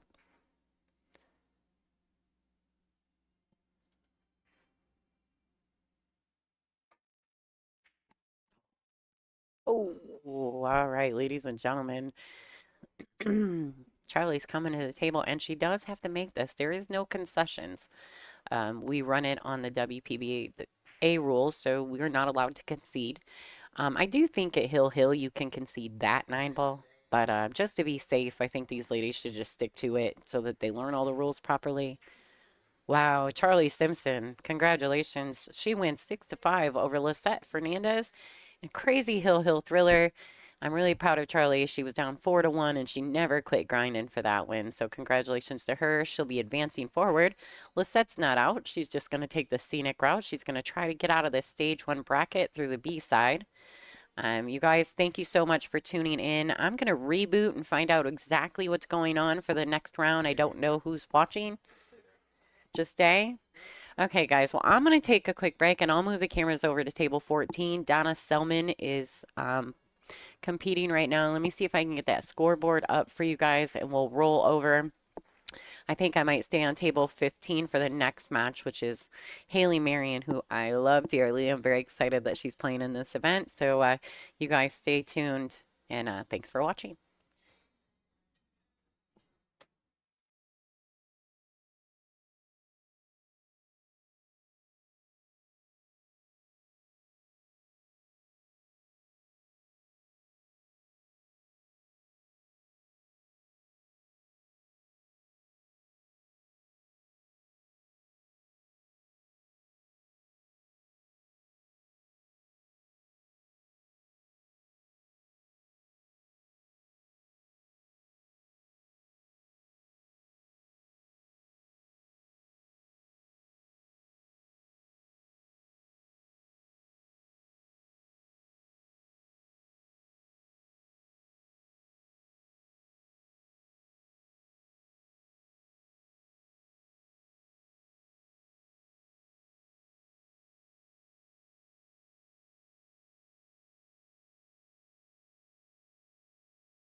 All right, guys, I think I got a scoreboard set up for y'all.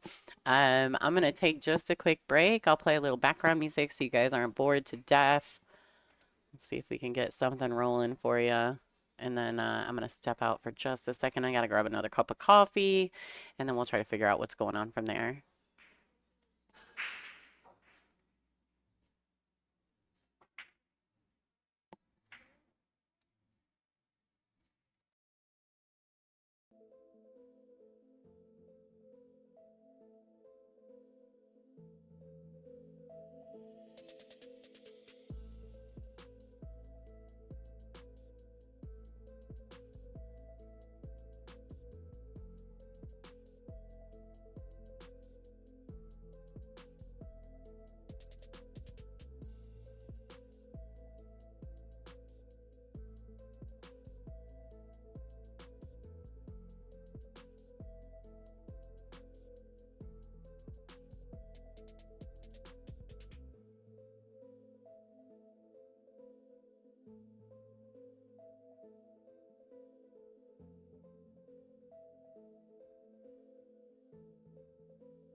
All right, what's up, folks? Back at it. Looks like I came in just before the first rack was about to be done. We got the youngster, Haley Marion, everybody's local favorite. She's a phenomenal human being, versus Pam Perry. I don't really know much about Pam, but I know this is kind of Haley's home turf, her home pool room. She calls Janet her second mom. Love her to death. She's sponsored by Peach Hour. She's a good girl. I don't know how much she's playing pool lately, but it's cool that she's out playing in this event. She has played in a few WPBA events in the past.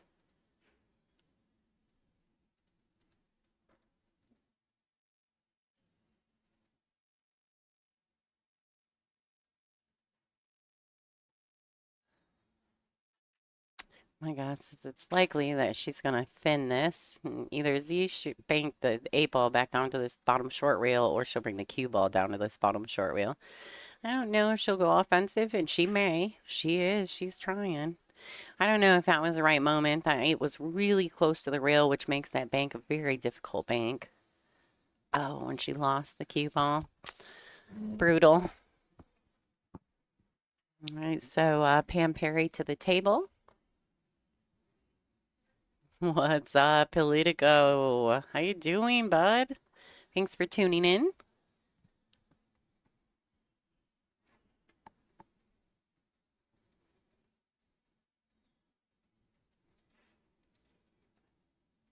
What's up, Spanner Austin? Hello from Ireland. Hello from Bristol.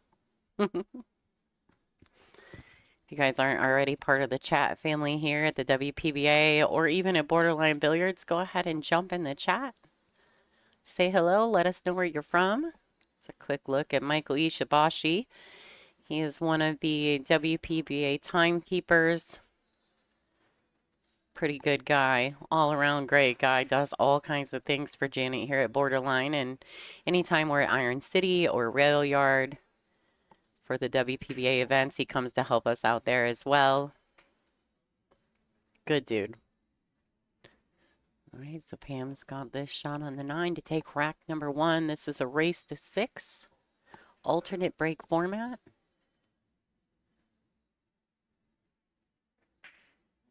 Oh. Misses the 9. She's going to lay it up. Haley says, just stay in front of the pocket. All right, and it has. Make sure if you're friends with Haley or Pam that you guys take a second to share this stream out to their social medias. There's a little share button.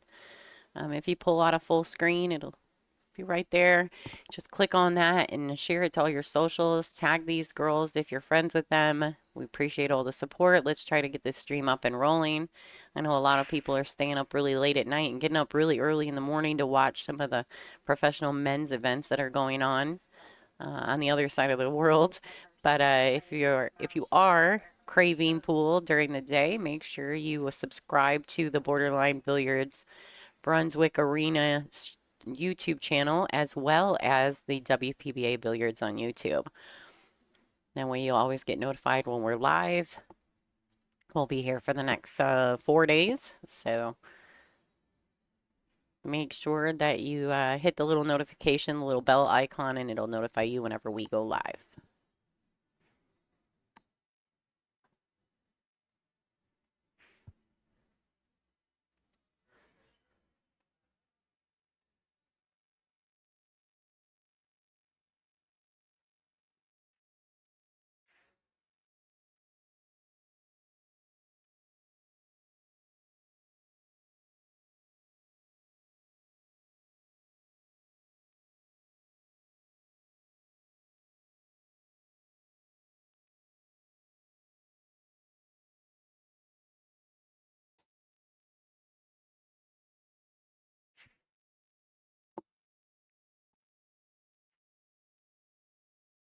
If you guys want to follow along with the brackets, it's at digitalpool.com. Just go to tournament link and search. You can search WPBA, you can search Brunswick, you can search semi-pro. All of those will lead you to the bracket. You can also follow along with all the live scorings. There's a link at the top once you find the bracket that says live scores, and you'll be able to see all the different scores around the room. Lots of ways to access this content. If you want to watch one of the outside tables, the feature tables are 15 and 14. If you want to watch any of the outside tables, you will have to subscribe to Borderline's digital pool subscription. I'm not exactly sure how that works exactly, but if you go to digital pool and subscribe, well, I don't know. I'm going to have to find that link for you guys. I'll work on that. Let me write that down. We'll figure it out. An hour ago. You just go to Borderline Billiards, and you can go on the watch live. Okay. So if they go to borderlinebilliards.com. Or they can go to digital pool. If they bring up the public display on digital pool, Okay. it'll be over there, and it'll have like all the stream tables. They can tap on one stream table, and then it'll go into digital pool. And they can take it. Okay, gotcha. Okay, so there's a Greeny was filling me in on this. So if you go to digitalpool.com and you go to the live scoring, you can click where it says live stream. Yep, you can click where it says live stream, and if you click on that table link, it'll send you to where you need to go to watch live. So you can check that out, and it'll ship you through the subscription process. If there's an outside table you're interested in watching that's not available on one of the free platforms.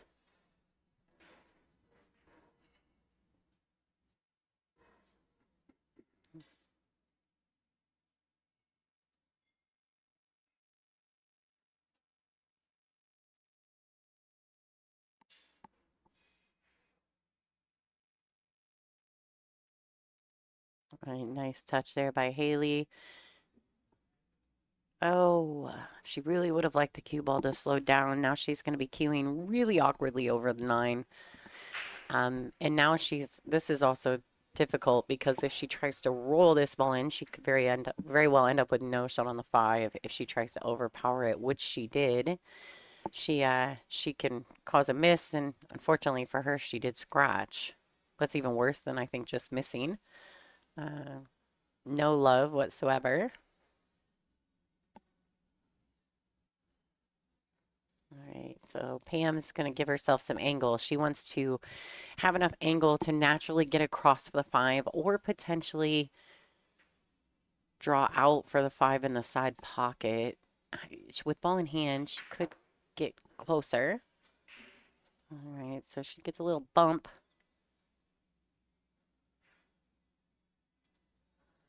It's a little bump. She's going to have to play this with a lot of follow. Track past the 9, back to the right side of the table for a shot on the 7. I don't think she can easily play it with follow and just end up on the 7. I think she's going to have to go to the rail and back out. We'll see here.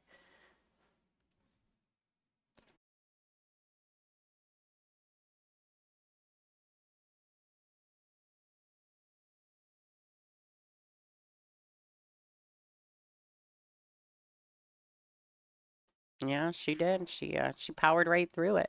Well done.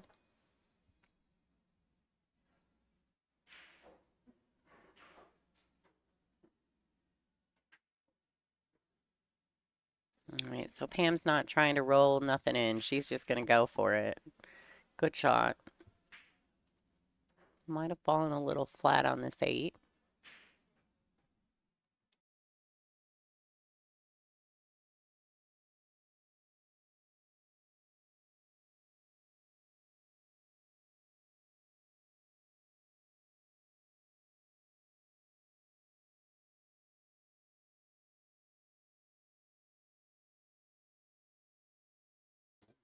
Wow.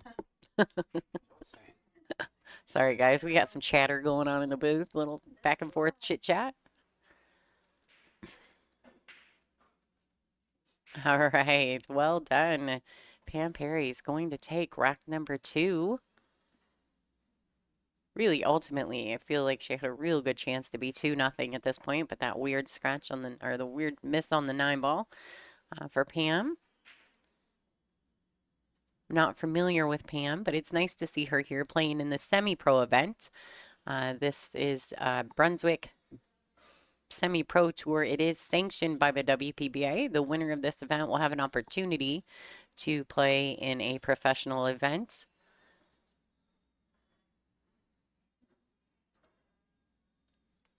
I love that. And if you guys haven't, if you're just tuning in or you haven't been here yet, um, I love that Janet had the vision to try to establish a semi-pro tour that gives the girls a legitimate step, or the ladies a legitimate step into the WPBA. Also, along the way, it gives them some seasoning with the format. Like our formats are a little different. We do have shot clocks. We do have, there's the 9 on the spot. There isn't a break box, so they can break from anywhere they'd like. Um, there's just a lot of things that are different when you play in a professional event and a WPBA event that you don't or won't see at a normal tournament. And so this gives girls some of the seasoning that they need to come into that next echelon of players, because it's very daunting. And you'll watch girls who come in who are very talented come to the WPBA because they get a promoter spot, or they get an opportunity to play in a WPBA event, and then they get there and they're kind of like deers in headlights, freaked out. You're crossing you're rubbing shoulders with the best players in the world, and it can be very intimidating. So I love that Janet had the vision to try to grow some of these girls that really have, talent. And maybe when they do get the opportunity to play in a WPBA event, they'll have a little more seasoning under the belt. They'll be a little more comfortable in their own skin. And I just really love the fact that Janet had a good vision for this.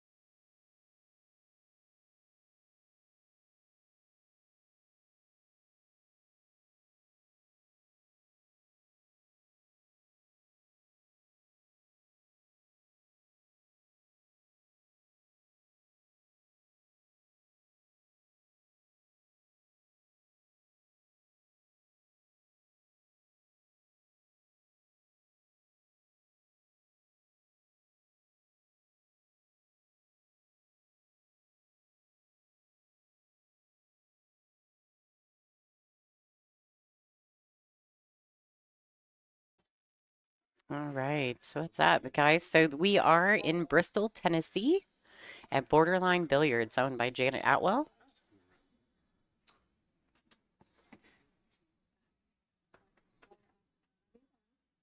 All right, so a real good safety there.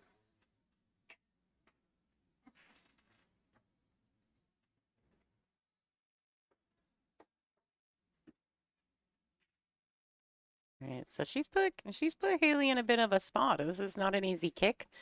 If by some chance she wants to go one rail at it, she could shoot as close to the 7 as possible and put some spin on it. She could do it that way. A little tough to do it the other direction. Let's go to the side view and see if we can't get a better look at that. Yeah, that's tough. So she's looking at maybe going at it 2 rails. You can see Haley, she's counting.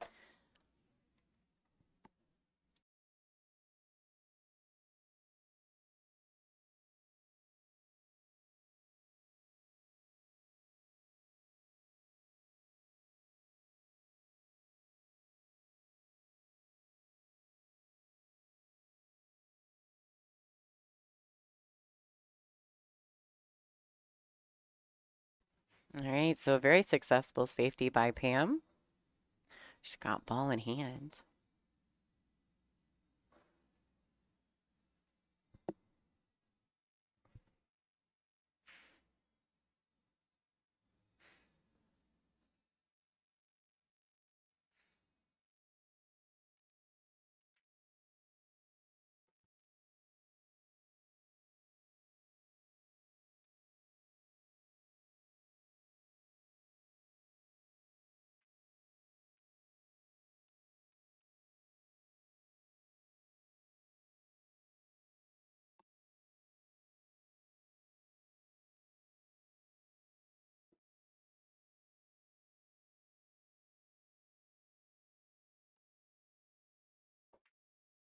Oh, a little too hard on that one.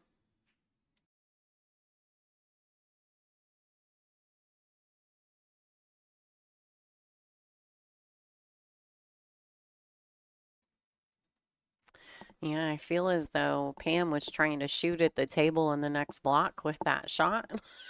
She hit it pretty hard. She did get, I think she got kind of away with it. I don't know that the four tracks past there. Look at that shot. Haley Marion coming with the combo. Right, 2-1. Haley takes the lead. Pam's getting ready to break rack 4. They are using the outspill template rack. They are racking with the 9 on the spot. This is a race to 6. Let's see what some of the scores are around the room while these ladies are racking. Brandy James has took a lead over Anna Marks, 3-2. Brenda Knott is up 4-3 over Nate Goldman, owner of Game On Gear. Semco is up 4-1 over Susan Shin. Marianne Merrill's on the hill over Jan Sessions at the moment. Donna Selman and I'm not sure if I'm saying this right. Lave is up 4-1 over Selman. Amanda Mann is 4-3 over Sandy Wilder. Amber Hubbard is up 3-1 over Yolanda Duggar.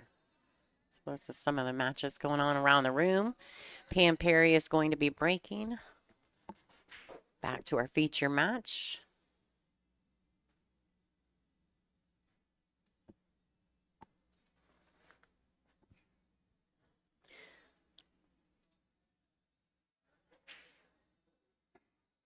Yeah, they are using the break cloths. I'm not sure. I assume that they do that all the time here. I'm not sure. Three-way break box. Yeah, with the break cloths. New cloths. This event is sponsored by Championship. So all the tables have been redone. They're playing beautifully. They are Brunswick gold crowns.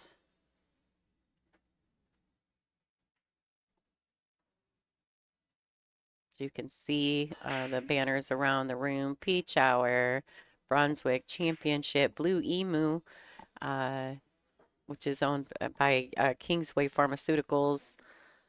So many, Harper Entertainment, Hawkins Heating and Cooling.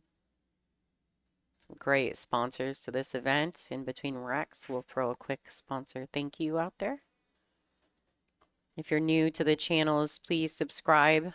If you're watching on WPBA Billiards and you're not already a subscriber, please take the time to do so. If you're watching on Borderline Billiards, Brunswick Arena YouTube channel, make sure you subscribe to that as well. Trying to help Janet build her YouTube channel. So it's totally free, doesn't cost you a penny. We appreciate the support. Yeah, these tables are beautiful. I have a story about these tables though. So the very first event that Janet had here was literally just as she opened. It was a WPBA event and all of us ladies are here. And I was playing on the stream table and I was playing Brianna Miller. And I'm playing well. I'm happy. I'm shooting the balls nicely. And every time I set my chalk on the rail, because it was the Teom, it would just roll off the rail.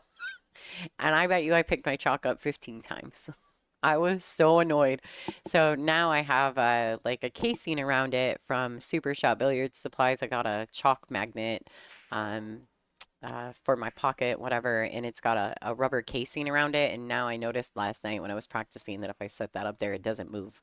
It doesn't roll around anymore. So thank goodness, because it would just slide off the rail.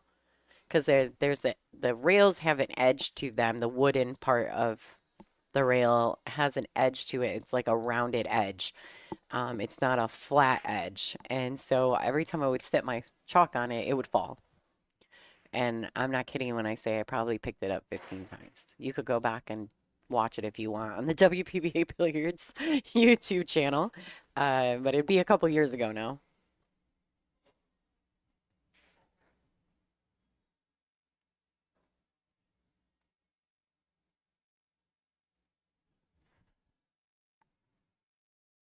Yeah, I think is there 18 tables here?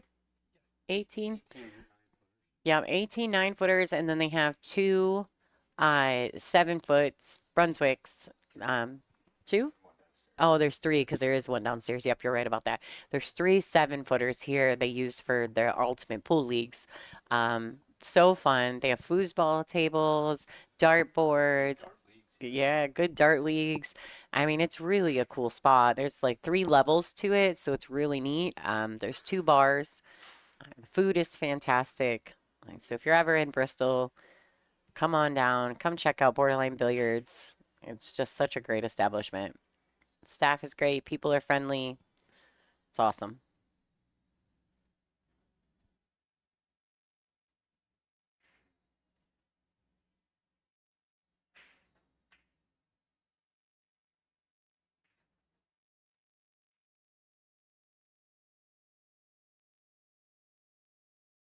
All right, so an attempted safety there by Haley. She let the cue travel too far forward.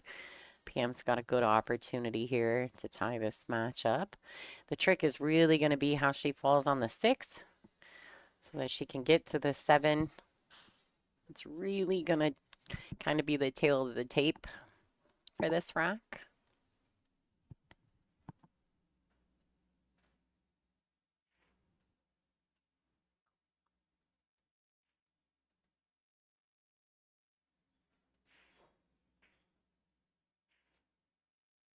Okay, so I think trying to hold the cue ball, she kind of decelerated in that final stroke.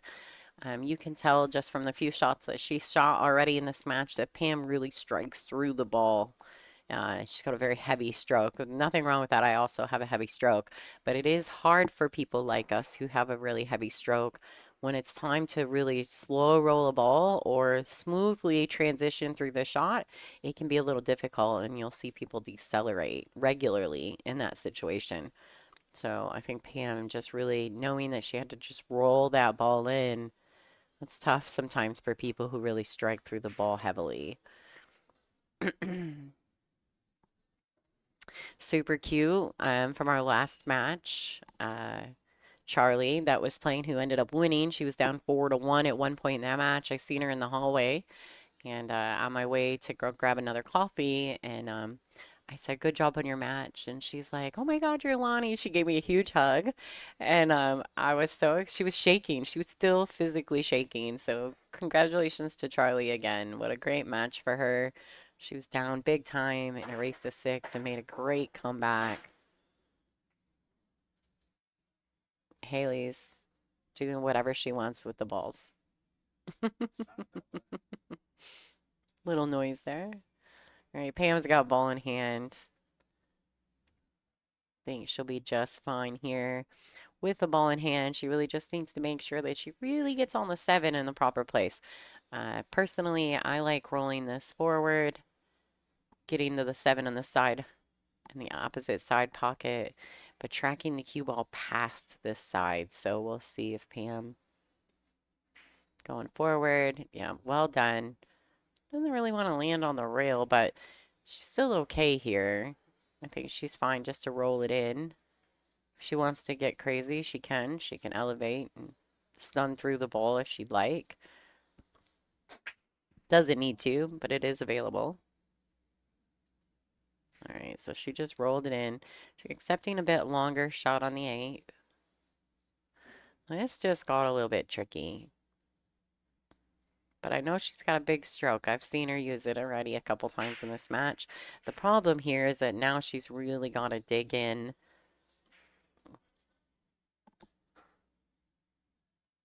She's going to come. She wants to stay above that side pocket. So just a little bit of draw and slide the cue over. Yeah, she tried to get perfect on the 9 ball instead of accepting maybe a bit steeper, a little bit longer shot. I think the difference between the top echelon players and those girls that are still trying to get there is that a lot of times you'll see that they focus a lot more on the position of the shot versus the ball making. And when they get to that next echelon, they'll figure out that it's more important to make the ball and accept a more difficult shot than it is to get perfect position. You'd rather be at the table, right, than watching your opponent shoot a ball that you missed.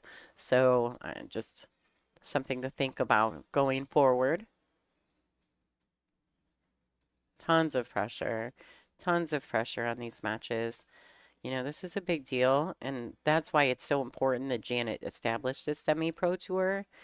Her partnering with Brunswick and Peach Hour and just really getting, you know, giving these girls an opportunity to get a little seasoning, get into a position where they learn the process, the format, breaking with the 9 on the spot, all the things that will make them successful when they get to the professional level.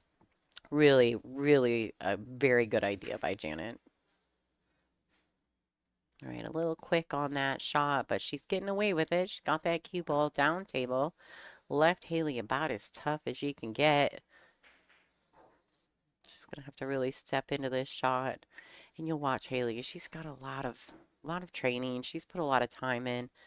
She knows that she's gonna stay as still as she can. Yeah, she moved a little. She knows to stay as still as she can. She kind of came up in that last backstroke. Well, she's left Pam a tester as well. Maybe a little bit of nerves in the room. I can understand Haley being a little nervous now. Pam, I don't know her personally, but I do know that Haley, you know, she's, I believe she's going to college. She's, you know, she's just doing a lot of things with life right now. I don't know how much time she's got invested into playing pool. So that can be difficult. But she was a great young junior player. And if she really wanted to invest in it, she'd be a solid adult player as well.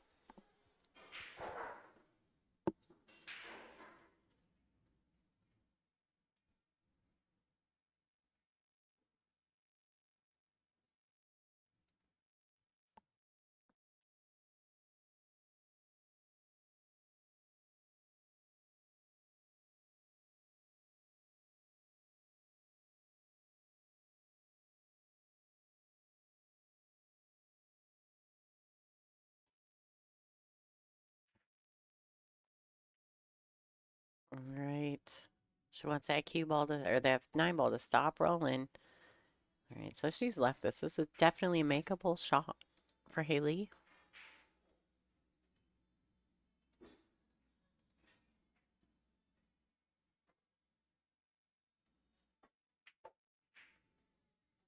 All right, Haley, she says the ball's falling. I don't care. Great shot by Haley. She extends her lead to 2, 3-1 over Pam Perry. Let's say thanks to our sponsors really quickly.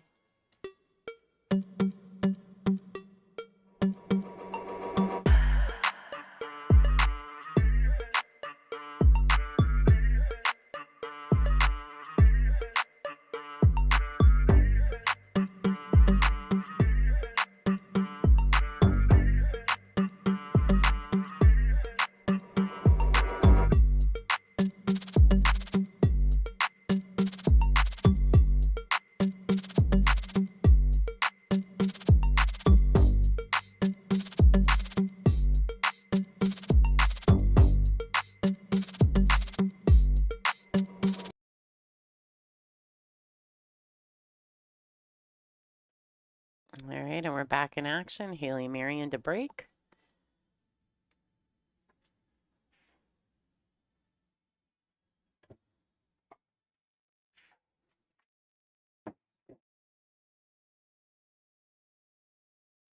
So she does make a ball in the break. Unfortunately, she has no sight on the 1, so Haley just called the push, which is the right shot.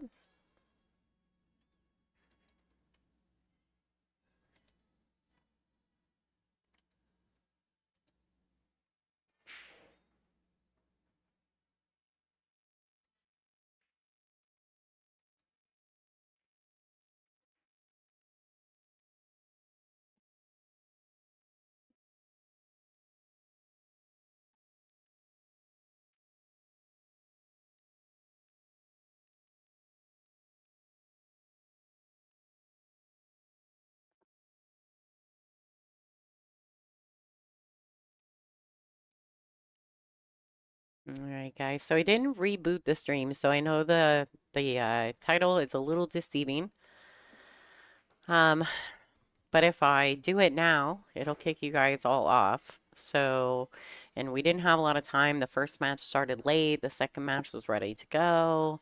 So I just left it. I'll split that up later for everyone at home. And I'm sure the guys from Borderline, their tech people will go in and split their views as well, split it by matches going forward. Obviously, I just can't do it right now. If I switch the title now, it'll kick all you guys off and start a new stream. So we'll be waiting.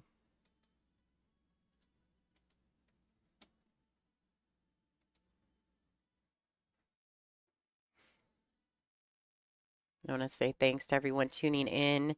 You guys, if you're watching on Borderline Billiards, make sure that you're subscribing. If you're watching on WPBA Billiards, make sure you subscribe to our channel as well as to the Borderline Billiards channel. So make sure you search that, find it, subscribe to it. We're trying to help them grow their channel. So if you guys could help us do that, we totally appreciate that.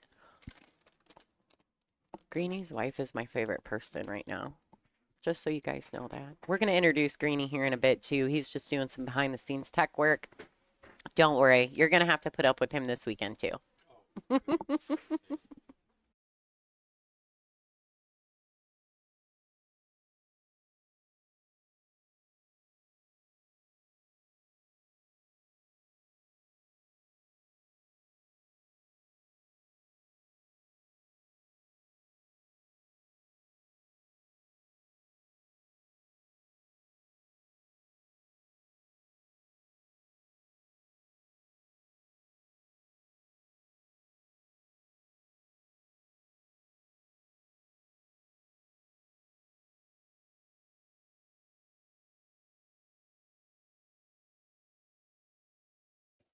All right, so she just brought me a gift, which is probably really bad for me, but I'm probably going to eat it anyway.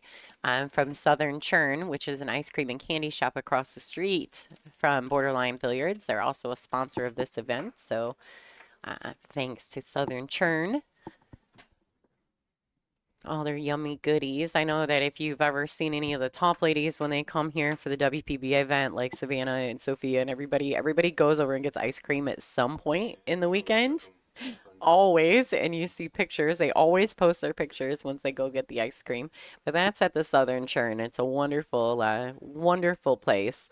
Smells yummy when you walk in the door too. But if you ever get to Bristol, make sure you stop in and check out the Southern Churn. Right, nice strike by Pam there. And it looks as though she can go ahead and roll this ball forward. That's the orange. She's giving me more snacks, people. That's the orange creamsicle. I didn't have that. Oh my goodness. So, yeah, she can just go ahead and roll this 6 in. She stunned it, which is perfectly fine. It gets the cue ball off the rail. Now she's just got a bit of a tester on the 7. If she makes this and brings the cue ball back and forth, she should be okay. If she likes to, she can do a little drag draw on this, but she has to be careful not to miss the 7. So this is really a tricky shot. Yeah, I like that she did it. But she didn't take any pre-stroke. She just kind of got down there, lined her body over the shot, and then one-stroked it. So maybe something to be mindful of going forward is to make sure she's set before she follows through with her stroke. Good shot. Haley's got a bit of a tester into the side. I don't think it goes into the corner. The cue ball should be fine to come 2 rails out. She could even hit it with some pace and come around 3 if she'd like. She used 2. Nothing wrong with that. Back to the center of the table. A little past center. Should be okay, though. Should be fine. Oh. Every time I say that about Haley, she misses the ball. I'm going to stop saying that for her. She strikes the ball so good, though, so I'm surprised, really, some of the misses that she's had. Probably a little bit to do with lack of playing, and, you know, she's a busy bee, college girl and all.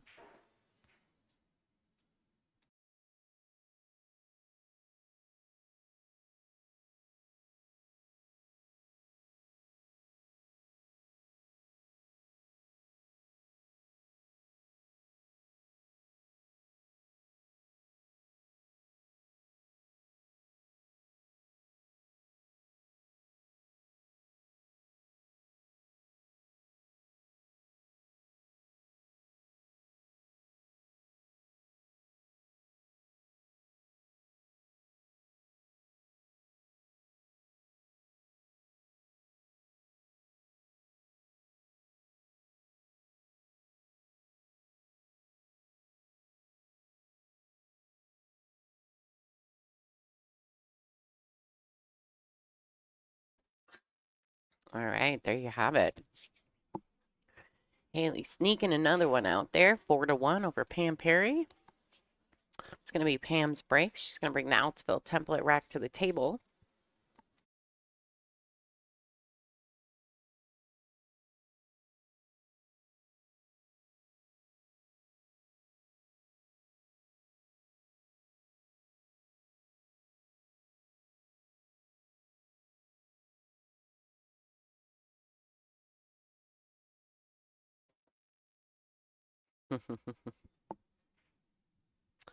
Yeah, so the score is 4-1 in the last match. In the first match of the day, we had Lissette was up 4-1, and Charlie made an amazing comeback. So wouldn't be surprised at this point in the match. Typically, we do see that momentum shift.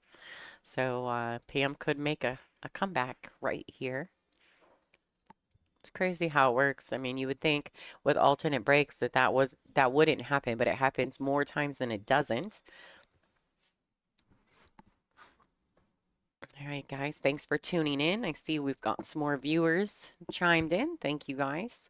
If you're friends with either of these ladies, please share the stream to their socials. Let them know that they're playing live at the moment. Nice spread. Not a good look at the one, though, unfortunately. More than likely, she's going to grab the Outsville template rack and remove it from the table.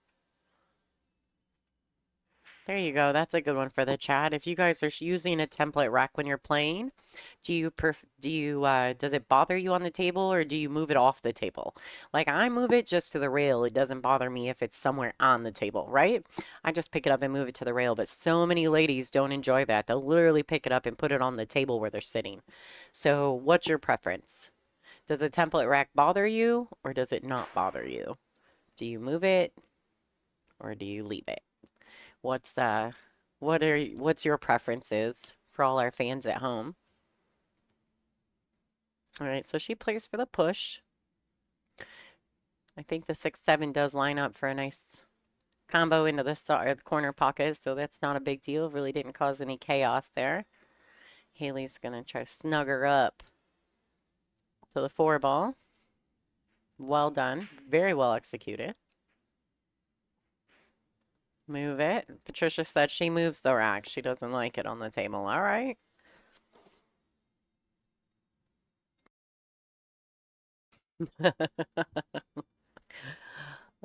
Frank says he's going to leave it on there. He's going to assert some dominance. I think some of these ladies might fight you if you left it on the table. That's how much they dislike it on the table. It doesn't bother me a bit. But you know, I also grew up in a bar, and I think that when you grow up, I didn't like grow up in a bar, but my family's owned a bar my whole life. And so like chalk on the table or any of that stuff doesn't bother me a bit. Like I don't see it. Last night I was hitting balls with CJ Wiley, kind of warming up, getting used to the tables because I'm always working. And him and I were talking about it, and while I was practicing with him, we would break, and if I had to shoot a ball, I would just slide the rack over. I left it right on the table. Like, I would just move it around the table. Like, it doesn't bother me a lick. But some people are very sensitive to it. I'm not going to name any names, but some of our elite players, they hate that thing on the table. Me, I don't care. I'm too laid back for that stuff to bother me. All right, so a nice stun follow by Haley there. Well executed.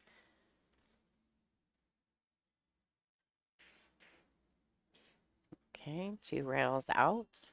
Well done. I think the 5 does go in the side. We'll get a good look at it. She can just roll this forward. She's stunning it. She's not even messing around. I think Haley's kind of done with it all. She's made a couple mistakes and gotten away with it, so she's like,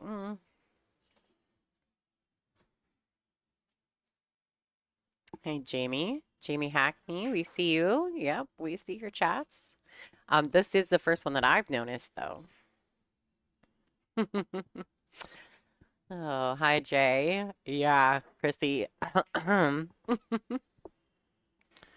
Oh, this girl right down to the end. She gets always something happens right there at the last few balls for Haley.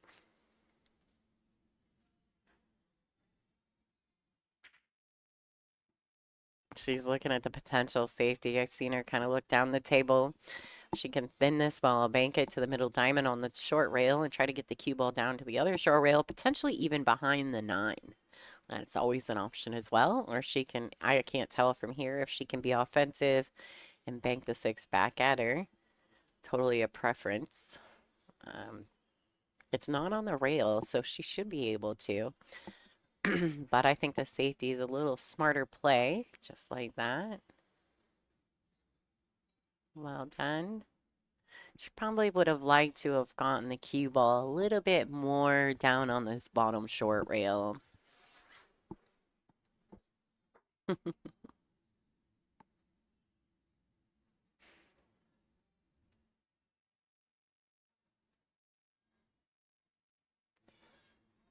All right, Pam. Coming with a great shot on the 6. She needs a solid tap if she's going to tap it. Don't lose the rock. Oh, man, this girl. Oh, she's not allowed to concede. She did. I don't think she was available during the meeting. That's an automatic loss of game, which is fine. Haley's not going to say anything about it, but if one of the directors seen that, I think it'd be an automatic loss of this game and 1. You get deducted 1. In the WPBA, you're not allowed to concede. So going forward, if any of Pam's friends are watching, let her know that Haley's never going to turn that in, and Haley may not even know it. But if we're following strict WPBA rules, no, I'm sure. I think they're probably talking about it because most people know it. Like, most people do know that that is a rule if they've played in any WPBA events. But Haley is so sweet. She's never calling that. Which is fine. I mean, whatever. She already lost the game. That's bad enough for Pam, you know. She's probably already beating herself up. But if anyone's friends with Pam, they might want to give her the heads up that that's no matter how upset you are, you have to let them take ball in hand and shoot the 9. A top player will take that from you, and they will take the other rack as well. They will absolutely take it. All right. Haley Marion to break. She does make one. She might even get a good look at the one. Oh, she can see it. I don't know if she can make it, but she can see it.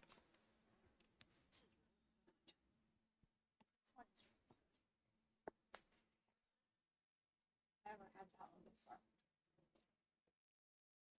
All right, so she can thin this one. Now, of course, Haley can push, but pushing when you can see it is probably not the smartest idea unless you're going to scratch or something, but really you should play the safety. So if she can't make it, oh, Haley, girl.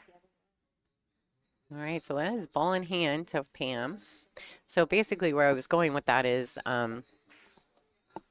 she should have just thinned it, banked it to the top short rail, brought the cue ball around 2 rails under the 2. Tried to get that cue ball back down table, leaving the 1 on the top short rail and the cue down here, the bottom short rail of your view. But kind of a mute point since she fouled. I think she's laughing at herself. Her dad is actually sitting by her in the stadium seats. He's all the way to the left. I was really happy to see them. Personally, they're just wonderful people. And he's probably making fun of her right now, is probably what he's doing. All right, so Pam has ball in hand.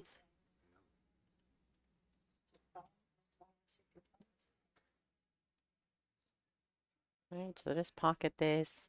She doesn't have to do a lot. She can draw it a half inch or so. She doesn't, it's not relevant and not necessary. She can 1 rail this back out, shooting the 3 in the same pocket if she'd like. Just a basic center ball stroke. Doesn't have to do anything fancy. Or she can 1 rail it and shoot the 3 in the top right corner. Preference, for sure. Wow, she had some juice on that ball for it to die off the rail like that.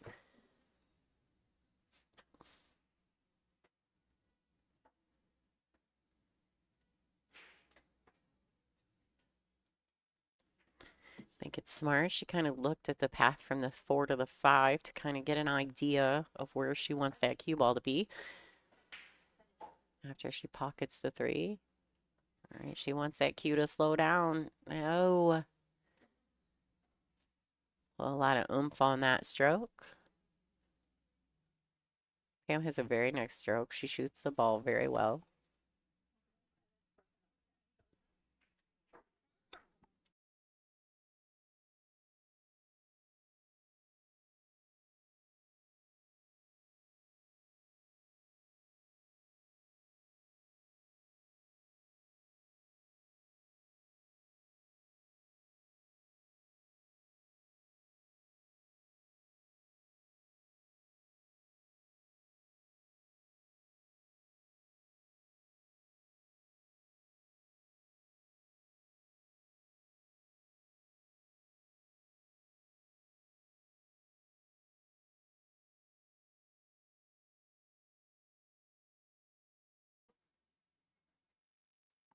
All right, so 3 rails around. She gets a little clip off that 6, ends up really well. The only thing she probably would have preferred is maybe a little more cue ball.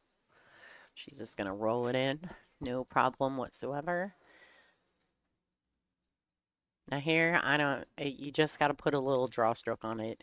You just want to pinch the cue ball just a tiny bit so it doesn't travel. You don't cut the 6 too much like she just did. She put a lot of cut on it.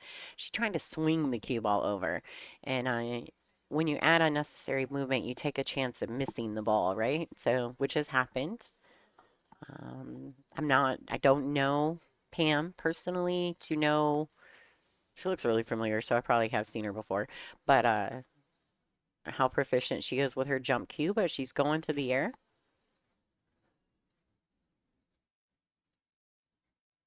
I think she'll be fine. Pocket this in the right side pocket. Oh, she drains it. Sweet. Good shot.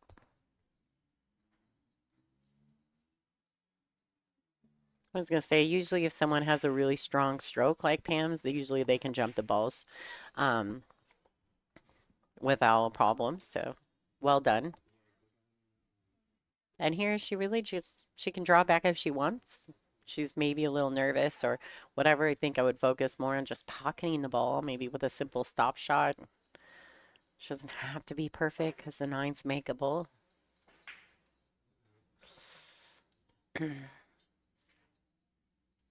Yeah. So I also have this where I hit the ball very firmly. And when a table has brand new cloth, the pockets will play a little tighter than normal when you hit them firm. In a day or two, those pockets might accept that type of stroke, but for now, it's going to spit it back at her. So something just to think about going forward. All right, there you have it, folks. Haley Marion has defeated Pam Perry 6-1 in round number 1 here at the Brunswick WPBA Semi-Pro Tour Bristol Classic Stop. Here in Bristol, Tennessee, we are at Borderline Billiards. All right, guys, thanks. I am going to reboot before the next match. If you guys want to know what's on the stream tables, currently at the moment we're covering, this is 15, but we also cover 14. So make sure you subscribe to Borderline Billiards before you go. Also to the WPBA Billiards on YouTube if you are not already currently a subscriber. My name is Lonnie Fox Raymond, and you are watching the Brunswick WPBA Semi-Pro Tour.